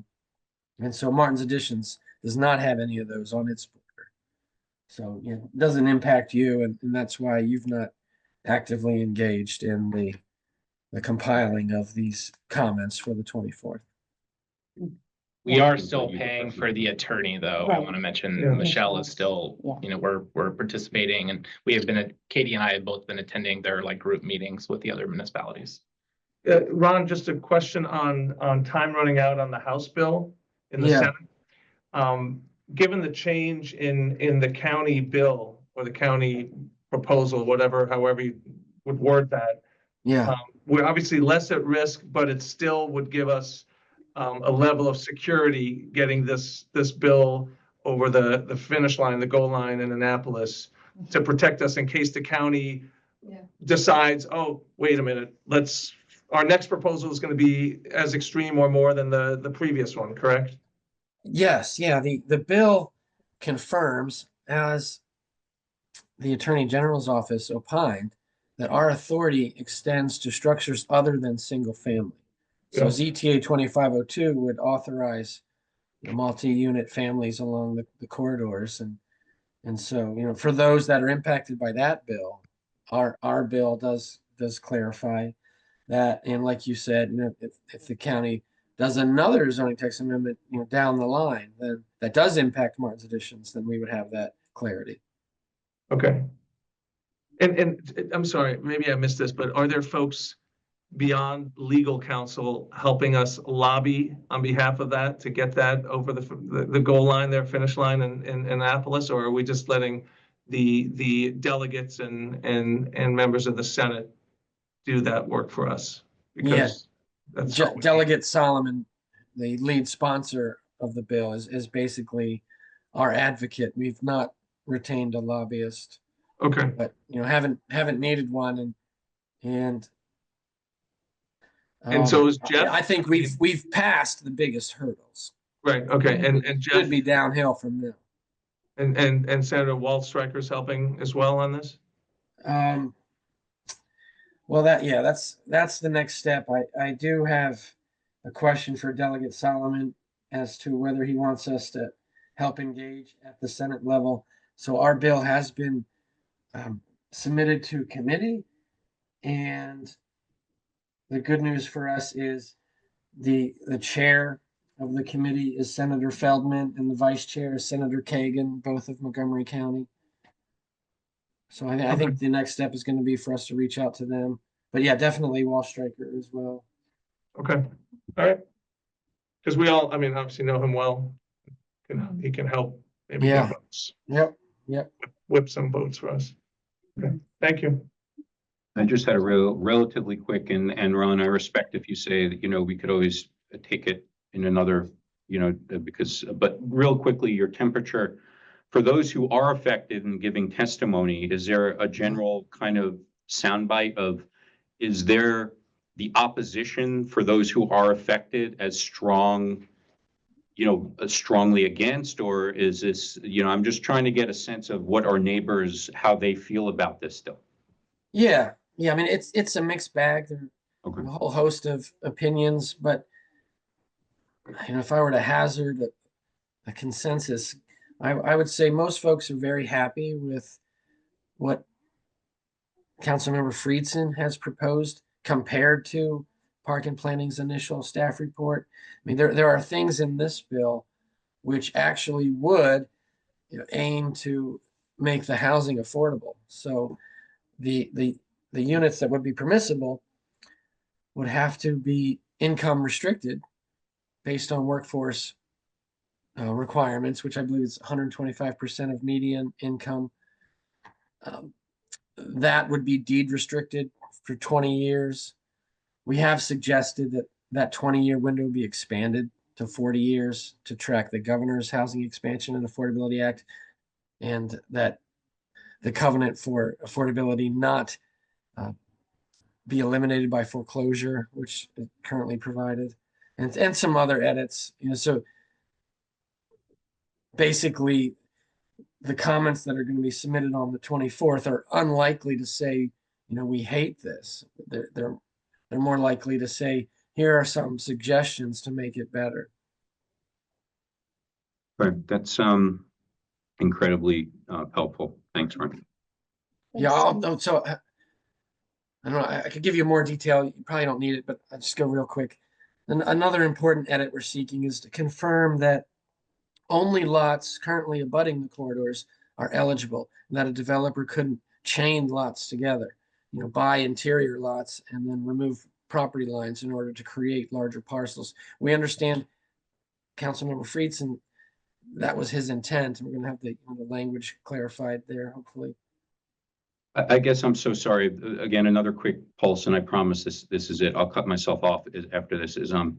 Obviously there's a lot of things happening right now in the federal space, and the state and county, have put out resources around that, right? I mean, there's a lot of things going on with reductions in force and other things. And I'm just wondering, have you gotten any wind of how that at all has there been discussion around this particular to this? Because again, this was all around the idea of economic development and the fact of meeting the workforce demand and need. And, all of a sudden you have, at least in the current, perhaps up to 100,000 or more who are out of work. So I'm just curious, has that at all stalled this, or any thinking on the introduction of this? Yeah, I mean, that's a great point. One that has been raised by some others in the comments to the council is the same need for additional affordable housing still present, given layoffs and the like. I do think that affordable housing is an issue du jour. And if I were to quote Councilmember Alexander, I think multifamily housing is coming. The question is, what does it look like? And that said, I do think there are areas of the county, based on what I've heard from others, that are more appropriate and more likely to be developed under this law. Because at the end of the day, the units still have to be affordable. And sometimes it's hard to imagine, an apartment one apartment out of four, is going to actually be affordable in this area. So, I mean, that remains to be seen. Thanks. Really appreciate that. Yeah. Okay. Good. Thank you, Ron. I hope everyone in your house feels better. Speaking Oh, of- am I excused for the rest of the night? If you would like, yeah, I hope you get some rest. Thank you. I'm going to bed. Good night. Nighty night. All right. Okay, we already did the committee reports. There's actually one thing I wanted to, over your shoulder, Andrew, the Anti-Semitism Task Force has pins. I don't know if we advertised that. Did you want to explain that, or, and they're, okay. They sent out an email about it. Okay. Or a note in the newsletter. I just was looking at them and I thought I would remind everybody. Okay, that's fine. Now you, Michael, your report. Okay, it's 9:33. My report is on page 15 of your packet in front of you or online. But I actually wanted you to switch the page to page 16 and look at that first. This is a proposal from the traffic group to do 4 traffic calming measures, one of which Keith Allen has spoken up about on Turner Lane, requesting speed bumps on Turner Lane. I know several council members live on Turner Lane. So this is the proposal for them to put together a plan of what that would look like. They'll do a speed assessment. They'll tell us where if we were going to put in speed bumps, where they would be. They also told me that you always put in 2 speed bumps, never 1, because otherwise you have people just speeding up to the speed bump and then right away. So they need to be a certain distance apart, those types of things. This includes 4 different things all in one. So it includes the speed bumps on Turner, which I think is the most important and most dire thing here. And also because we've heard and we mentioned it, and I walked the neighborhood with this engineer from the traffic group who we've worked with before. He was the same guy who put in the speed bumps on Thornapple for us. He did the additional concept plan of the sidewalk on Brookville Road. He's a really good guy, been in the business for a really long time. He also walked Chestnut, that's the second one, and discussed 2 speed bumps there. There is a hill. He doesn't think speeds get up very high just by looking at it. And also, if we're doing it there, then you might also want to do it on Dellfield, and maybe we're getting into a slippery slope. Everywhere there's a hill, we're putting in a speed bump now. So there's a question there. But this would include that as at least doing the study, the traffic study, and seeing what would work if we were going to put that in. This also includes 2 curb extensions that were recommended in the old walkability study. Those are at where we do see people cutting through the neighborhood, and we have added speed bumps, but traffic is still pretty bad on Shepherd and Cummings at the edge of the village towards Rollingwood. A little curb bump out with a planting bed in there where we would plant native plants that absorb water. So these would serve multiple purpose traffic calming as well as a little bit of stormwater retention before water flows down the street out of the village. So that is the proposal in front of you. The lump sum for all 4 of these, and I didn't get him to itemize it, unfortunately, but the lump sum is $7,200. And I would like a council vote to move forward with this. Yes. Did he actually review the curb extensions that were proposed, or is it more detailed or in some way? He reviewed it again, and this will include the study that confirms the design and location of everything. So yes, this is this is paying for the next study. This isn't actually paying for the construction of any of these projects. This is just paying for the study and the design. Do you know the timing of this? How long this will take? I don't know that. I can definitely ask him that. Okay. So I just have to ask because one of the who signs the check. So I just want to ask, I mean, every time I hear study, I'm like, oh my gosh, how many more studies do we need? So I mean, the question becomes, why is this study essential versus things we've already done? I should say it's a study and the design. So it's both So and. to move forward, this is for the next step. Yeah, so this is not like a redundant thing. This is essential to move forward because there's new information you're gonna get. I can't just call a paving contractor and tell him to come do it because he doesn't have any design Yeah. to go off of. So this is part of the implementation of Yeah, these, not yeah. just, just, Right. And part of this, if you read through this, he actually will come up with the vendors too, who the contractors are going to be. He'll get several estimates for how much they cost. So the last 2 things, this is coming out of FY 25, this amount. Yeah, and this would be out of capital reserves for infrastructure or capital projects. So does that mean you need a super majority or no? You can use, No. okay. And then That's right. finally, then that means for probably, in all likelihood, whenever this is completed, then there would be another vote. And that would come out of the capital reserves for perhaps FY 26. And I would do these one at a time. So all 4 of these would be a separate vote. I would come back to you and say, I want you to approve these. Here's the design. I want you to approve it, please. So starting with Turner Lane, because I do think that is the most important out of these. So I just wanted, I mean, you appreciate just the idea. I don't want anyone to say, why are you doing another study that's going to give you the same information you already have? So, okay. It's more than just a study, but yeah. Do you need a vote for motion? I'm asking for a vote. Do you wanna- Okay. Guys, do you wanna? Yeah, I mean, as the speed hump candidate from 2021. I wanna give it to you. I don't think there is such a thing as a slippery slope on any speed hump in this village, so I move to Second, to support the study engineers. and Second, moving okay, on. all in favor? Aye, As the walkability liaison, right. I've been waiting a long time for these curb Yeah. extensions. I thought I was a walkability liaison. We both both were. were. Oh, okay. Okay, moving on. Thank you, Is Mike. that as one? Oh, do you have more? Oh, yeah, Okay. that's That was just his project update. He has that's more. one project We've update. got more. So back to my. Back report. to your Can we page. have the possibility for a study on the listserv? I mean, we could have got the engineer. We talked about it. We're done. We're done, okay? We're moving on. The third is done. The Doge team got it for free. Thank you. Okay, regathering here on, first of all, it's Erin's birthday. She took today off, so happy birthday to Erin, if she's actually listening to the council meeting. Darren? After the fact, thank you for everything, Erin.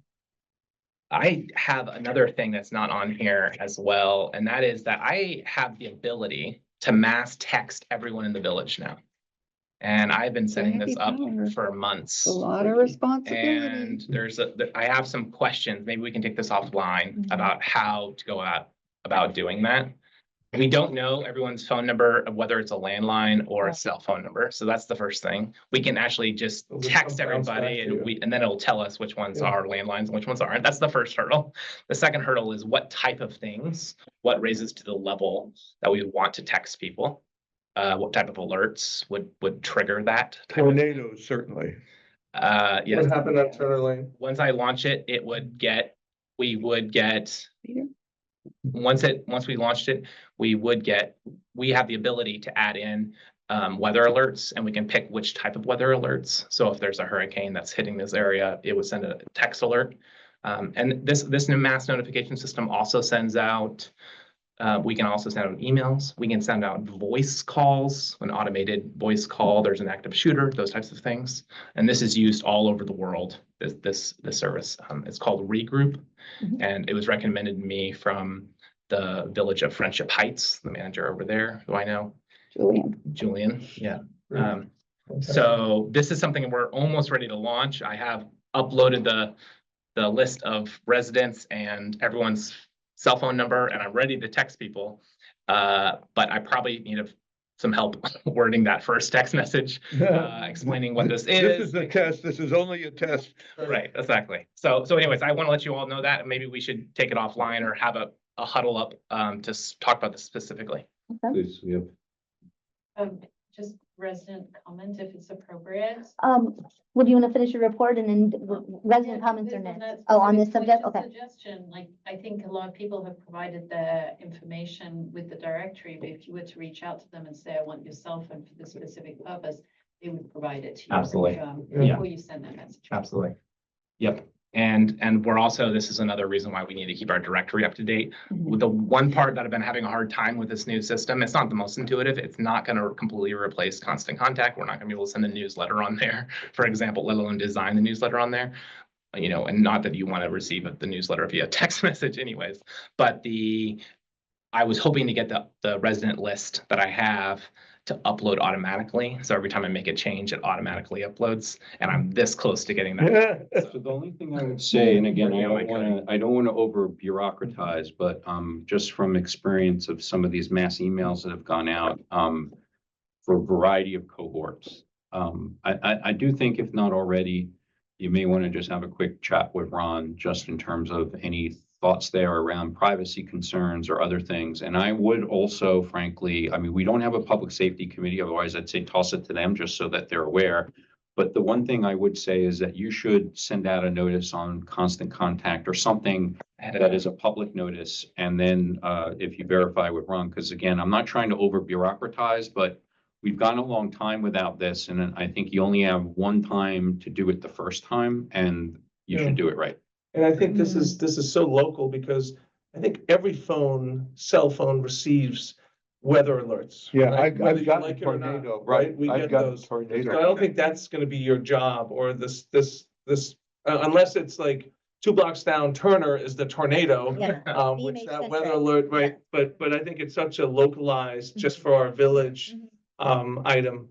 I think just it's wanted to great. mention that there's a lot of other capabilities this system has, Amber Alerts and those types of Yeah. things Yeah. that maybe we just can ignore all of that for now. And Yeah. but I just want to mention And, that. and again, this is less common as I think Susan had inferred, but the idea again, that it's opt-in, like there's an easy way of opting out. Like there's just a way that if this is stopped, completely and utterly optional. And I still need to test all of this, But- opt in, opt out stuff. How do you reply to opt out or opt in, those types of And things. the other piece is, again, I think hearkening to Arthur and Susan and other residents who have said this is, what is our function as a village? And we don't want to necessarily take on we don't want to take on things that are already out there, like weather alerts or Amber Alerts. I mean, if there's something very specific that's important, like for example, maybe that thing that happened on Turner or something, but I think getting some legal guidance of that might be helpful. Yeah. Okay, so let's move on and we'll circle back to this, but I wanted to mention that Katie, I think my very first day on the job, mentioned that she really wanted a texting tool to be able to text out alerts. So hopefully before you June 30th, we can send out a text. She can be there. Yeah, I'll let you hit the button. Yeah. Oh, even better. Okay, so back to my regularly scheduled programming Yes. here. Under administration, the first thing I mention is the police officers. I am in the process of reevaluating that program. I have met with and spoken with police officers in Montgomery County that have worked for other villages. I've met with the managers from other villages. So I've been moving forward with this kind of behind the scenes. And I'm going to reach out to the council separately with a proposal to kind of talk through that with you. So that's coming on a personnel matter, maybe a closed meeting or administrative meeting. I'll have to talk to Ron about that. We will need to conduct a budget adjustment. This is just another reminder that this year's budget, we're slightly over on some, and as Jeff mentioned, quite a bit under on quite a few, so we can just move some money around. That's just a procedural thing. Professional development, I did mention to the council that I'm interested in applying for Montgomery County Leadership Montgomery. I know previous managers have participated in their core program with executives and public servants from around the county. I think this is quite an opportunity. And honestly, I've been reevaluating the conferences that I've been attending. The big state conference isn't really geared towards managers. It's more geared towards council members. And since I've been here, none of you have been interested in going or been able to go. I know a bunch of you have gone in previous years to MML's summer conference. So I don't think there's really a need for me to go to that this year, but maybe this would be a better use of our Good, professional okay, development good. funds. That's your value. I do have to apply for it, so no Right, promises, okay. but I'll put in a good application and I'll ask the council maybe collectively to write a letter of recommendation. for me Good, to do okay, that. good. I feel like unless you aren't going to give me a good recommendation, and then I will. So, So You that can point be them to the audio. coherent. Yeah. yeah, Okay. right. Perfect. Yeah, the high quality audio we have here. Yeah, give our recommendation. Project update, we already talked about the first traffic calming project, but the second project I do want to mention every single meeting is Brookville Sidewalk. Right. We're still waiting, and I know it's hard to be patient. We are waiting for the next round of comments from the State Highway Administration. The first round of comments were very technical about, landings on top of ramps and those types of things. It's nothing that I really understood. The engineer responded to those. And the engineer applied for a number of waivers to go below the 5 foot wide at a couple very, very tight spots and properties. We've met with property owners. And so we're working through or the state is working through all of those. So Is there any way to shake them, call them, or do you not? I want to do that? I do have a good working relationship with someone at the State Highway Administration, and I did talk to them on the phone. And they told me that they know my engineer by name and have talked to them recently. So I kind of got a check on them there, and they seem to like our engineers. So that was a good sign. And they can't really give me any update that I don't already know because it's working through other departments. Oh. So like the waivers don't go through my contact. My contact's just one person. So it's working through. And then, the signage department at the State Highway Administration will work through all of the signage plan. And so it's not really, we just have to wait and we're expecting it any day now. So. Okay. Building stuff, I did include Doug's report. And I also did mention here as for myself, the properties on Cummings and the parking pads. We're working through the administrative process there and responding to everybody as best as we can. And then I also want to mention that there's an addition coming to Arthur Street, 3508 Raymond Street. That's a 600 square foot addition application that is coming. It's not quite final. The application is not quite finalized. As soon as it is finalized, I'll notify the neighbors, and that will require a public informational meeting that we'll invite everyone to. So that's coming, and that concludes my report. Thank you so much, Michael. All right, resident comments. Online. There are some online ones. All right, none in the room? Oh. Marty and then Susan? And then Thank you. And again, many thanks to Michael for proceeding on the Brookville Road sidewalk, which has been a hazard the entire 40 years I've lived here. That will be wonderful to get done. On the speed humps, can we please talk about speed platforms instead of speed bumps or humps? The placement of them is critical on the slopes especially. And I don't know if Chestnut Street needs them or not. I know that Turner does. Boy, Andrew, I'm right with you on that. I saw another near call at the exit from the parking lot behind the shops again 2 weeks ago.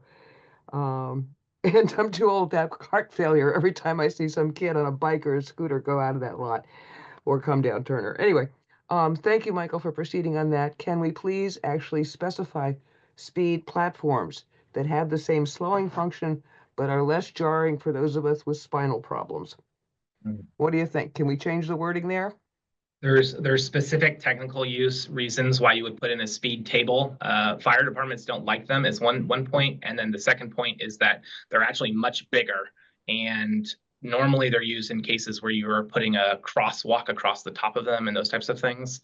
So the engineer, I asked him about it, and my engineer told me that he did not think either of these applications were appropriate for a speed table instead of a speed hump. Okay, how wide is the speed hump going to be? I don't have the design yet, so I'm not sure. Okay, well, my request would be wider rather than steeper, because on the slope, you can lose control of a car. And when you hit a bump that is too much of a bump and not a flat plateau, more hump kind of thing. Noted. Thank you. And yeah, go ahead. No, I was just saying thank you for that comment. Yeah, flatter is better. Flatter and wider is better, whatever the engineer can do, if you can lean him in that direction. And again, I'm gonna repeat my question about, can we get the update on the parking enforcement soon? I did speak to the person that I am at the Department of Transportation Parking Division, and they told me they have not heard back from the county attorney. The fact that there is an old agreement in place that they can't seem to locate seems to be the problem. But they haven't heard back about the new agreement, even though we think it's identical to the old agreement. They haven't heard back. So I'm still just waiting on that. I have the ticket book and I want to use it really badly. I might just start using them to write warnings, because I could do that. But yeah, I see illegally parked cars outside the village office every single day. So yeah, and I know a lot of your time, of course, is people calling about cars that are parked in inappropriate places or trucks that are blocking streets. And I think of it as a safety issue. We had a truck couldn't get down Chestnut Street the other day because of double parked landscaping trucks on Chestnut. And that raises it beyond an inconvenience, the parking issues, to really a safety concern. And so thank you for staying on that, on top of the other 123 things that you have on your to-do list. I know you're appreciated. It's actually 127, Marty. I'm sure it is. Whoever's red car is parked on Thornapple Street, your tags are expired. And if I had ticketing authority, I could ticket for that.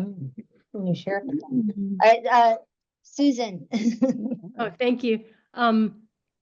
I think it's great that there's a mass text system that Michael has just gotten in place, because that was one of the main reasons I was thinking, in addition to the community building function of a listserv, that we had it for emergency communication. So it's nice to know that there is some alternate. But I do think that's kind of another thing that the listserv can do is facilitate communications there. And I wouldn't really back away from doing, it's not like we just have to have communications about recipes and favorite books. If people want to talk about something that might be controversial or, bring up their own perspective, you could have neutral wording. Like, for example, I just found out about some parking pads that they're applying for next door, and I'm already concerned about water runoff. If anyone has experience with that, feel free to contact me individually. And it would be known. We're not going to talk about that here,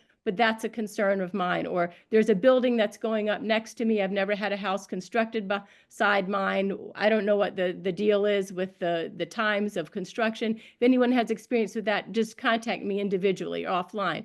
And you can kind of move the communication in that way. And I would assume that there will be conflicts in a community when everybody's on this listserv, and you just try to move it off and have a process where you can allow the person who is being told you're not supposed to say this, and maybe they say it again, you're not supposed to say this, we told you before. Like, have a process, have a few people that, so it's not just one or two moderators that feel like they have to handle it each time. And you can talk through stuff because, you know, this is part of our community. It's moving online and you don't want to kind of exclude people because there can be a lot of pain that goes along with that too. If you have this sudden, you know, resource for everybody and suddenly someone feels kicked off. Finally, I wanted to say with the COVID era funds that if there's anything left of those, and I really appreciate Jeff, that we have such a solid budget and Arthur for all the work you all have done. And I think it's really important to think about legacy and vision. What might we do with our funds in a big way so that, you know, someone doesn't come along and just say, well, let's give it all back to our own taxpayers. And I think one of the things we've needed to do for a while, and staff and council members have talked about this also, is purchasing a ground level ADA compliant home, like a small home on Turner Lane or on Taylor. If something comes up on the market and we have funds for that, you know, it would allow us to have an opportunity for all the people in our village who are mobility limited, whether by age or by circumstance, to be able to get into the village office. And I think it could be an accessible meeting space for people. Other villages and, you know, in the towns around here have resources such as this, like a little home, et cetera, and more, even bigger spaces. So I think that's just something to, you know, think about in the back of your head if that's ever possible.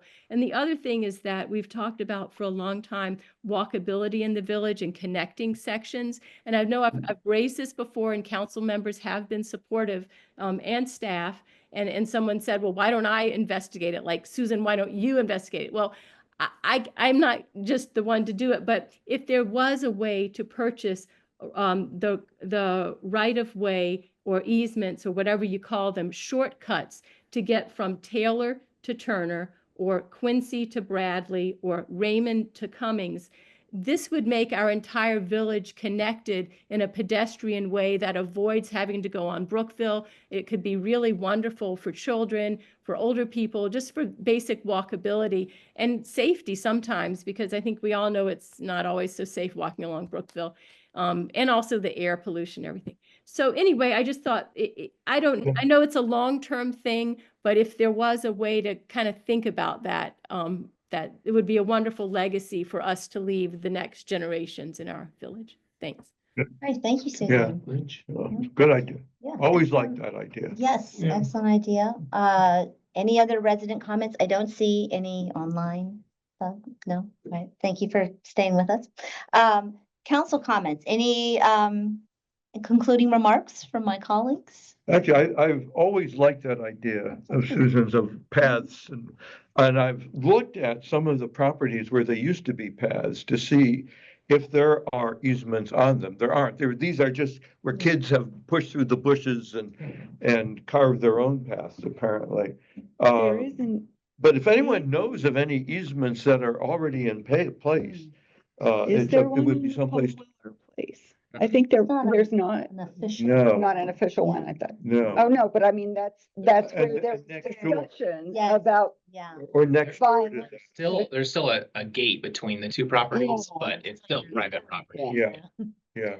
Yeah, we actually had permission to walk that Right. last week with the water committee. Okay. And you could see what a beautiful area it is down Mhm. there, but, no, there's no, Not officially, no. no. But I was thinking somebody said there had been at some point, but Okay. I don't know. Yeah. It's not on the plat. I was just gonna, and I know we talked about the newsletter, you know, bringing up happy occasions and birthdays and all that. Right. So on Turner Lane, since we've been talking about Turner Lane, we've had a sad occasion that earlier in the year, in January, we lost Sal Constable. He's just turned 90 in December. Mary Ray, who used to sit, she was a council member, I think, many years ago. So we lost him sadly in January. And then on a happier note, neighbors of ours on Turner, Sel Sachs is turning 91 tomorrow. So a happy occasion, and a wonderful celebration there. Yeah, so. Well, thank you. Speaking of Turner Lane, I just wanted to add real quickly, I wanted to acknowledge, terrible incident that happened last week. And, you know, I don't, without the, sensitive about the details and the age of the 4 girls involved. But I wanted to thank our Turner Lane residents, council members, and safety ambassadors for reaching out to the residents. And, I'd like to, do that myself too, but I want to. I think this, Yeah. this And whole Michael, concept of this texting and even a listserv, a functioning listserv would have been great. Not that we would have caught, there was an individual, an adult who was inappropriate. And we had police on Turner. Not that we would have caught him, but we went around looking for neighbors with door cameras, you know, Ring or Nest cameras, and we couldn't find anyone. But that would have been great. Not that people would have jumped up from their offices and gone on a search party or joined search parties, but it would have been helpful to alert the community. So Thanks, Well, guys. there's one last thing on the police. It has come up a number of times, including tonight, of looking at a private security service. And there are some well-founded objections to that, but we haven't addressed that lately.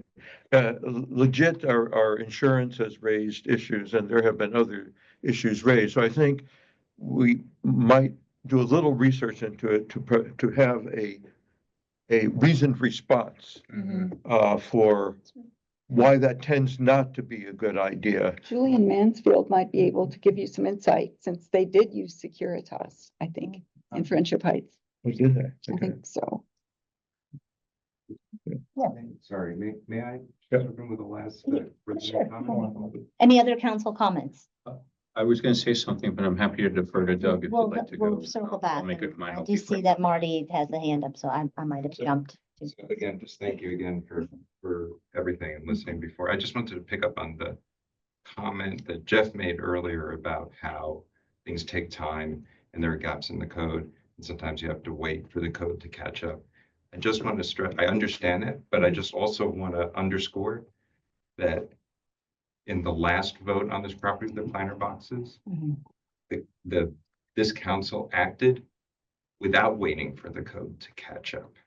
In other words, the deciding votes to allow the planter boxes in the setbacks were made with the explicit justification offered by Susan and Andrew on the record that they were made, the decision was made because of concern about water flow to adjacent properties. So I just urge you to be consistent and to continue with that because it's a real concern. If that was the justification then, and now additional non-vegetative surface is being added, as Mark mentioned, it only logically can increase the water flow to adjacent properties. So by that logic, I just urge you to continue with that rationale. I think I totally understand what you're saying. I think it was a combination of the code pointing us in a direction and council pointing us in direction and the water flow concern. I mean, that was, I think, as I recall, my vote was a combination of all those factors. But it's well taken, what you're saying about the water flow right now. And just noting that the code, as I mentioned before, is explicit that that That's is a that. factor to consider. All right, thank you. The matter's still open, we're still. Correct. Yeah, I haven't, it I hasn't haven't been finished closed. It's reviewing still it. at all. reviewing. Yeah. Dr. so, Blinder. yeah. Final words. Yes. You know, there has been so much said, there'll be AI summaries and everything else. I just want to say thank you for a really productive, great meeting and God bless and Godspeed. Bravo. Thank Yeah. you. I move to adjourn. Well, thank you. Tim. I didn't do that, but that's fine. Thank you to everyone who attended. Second.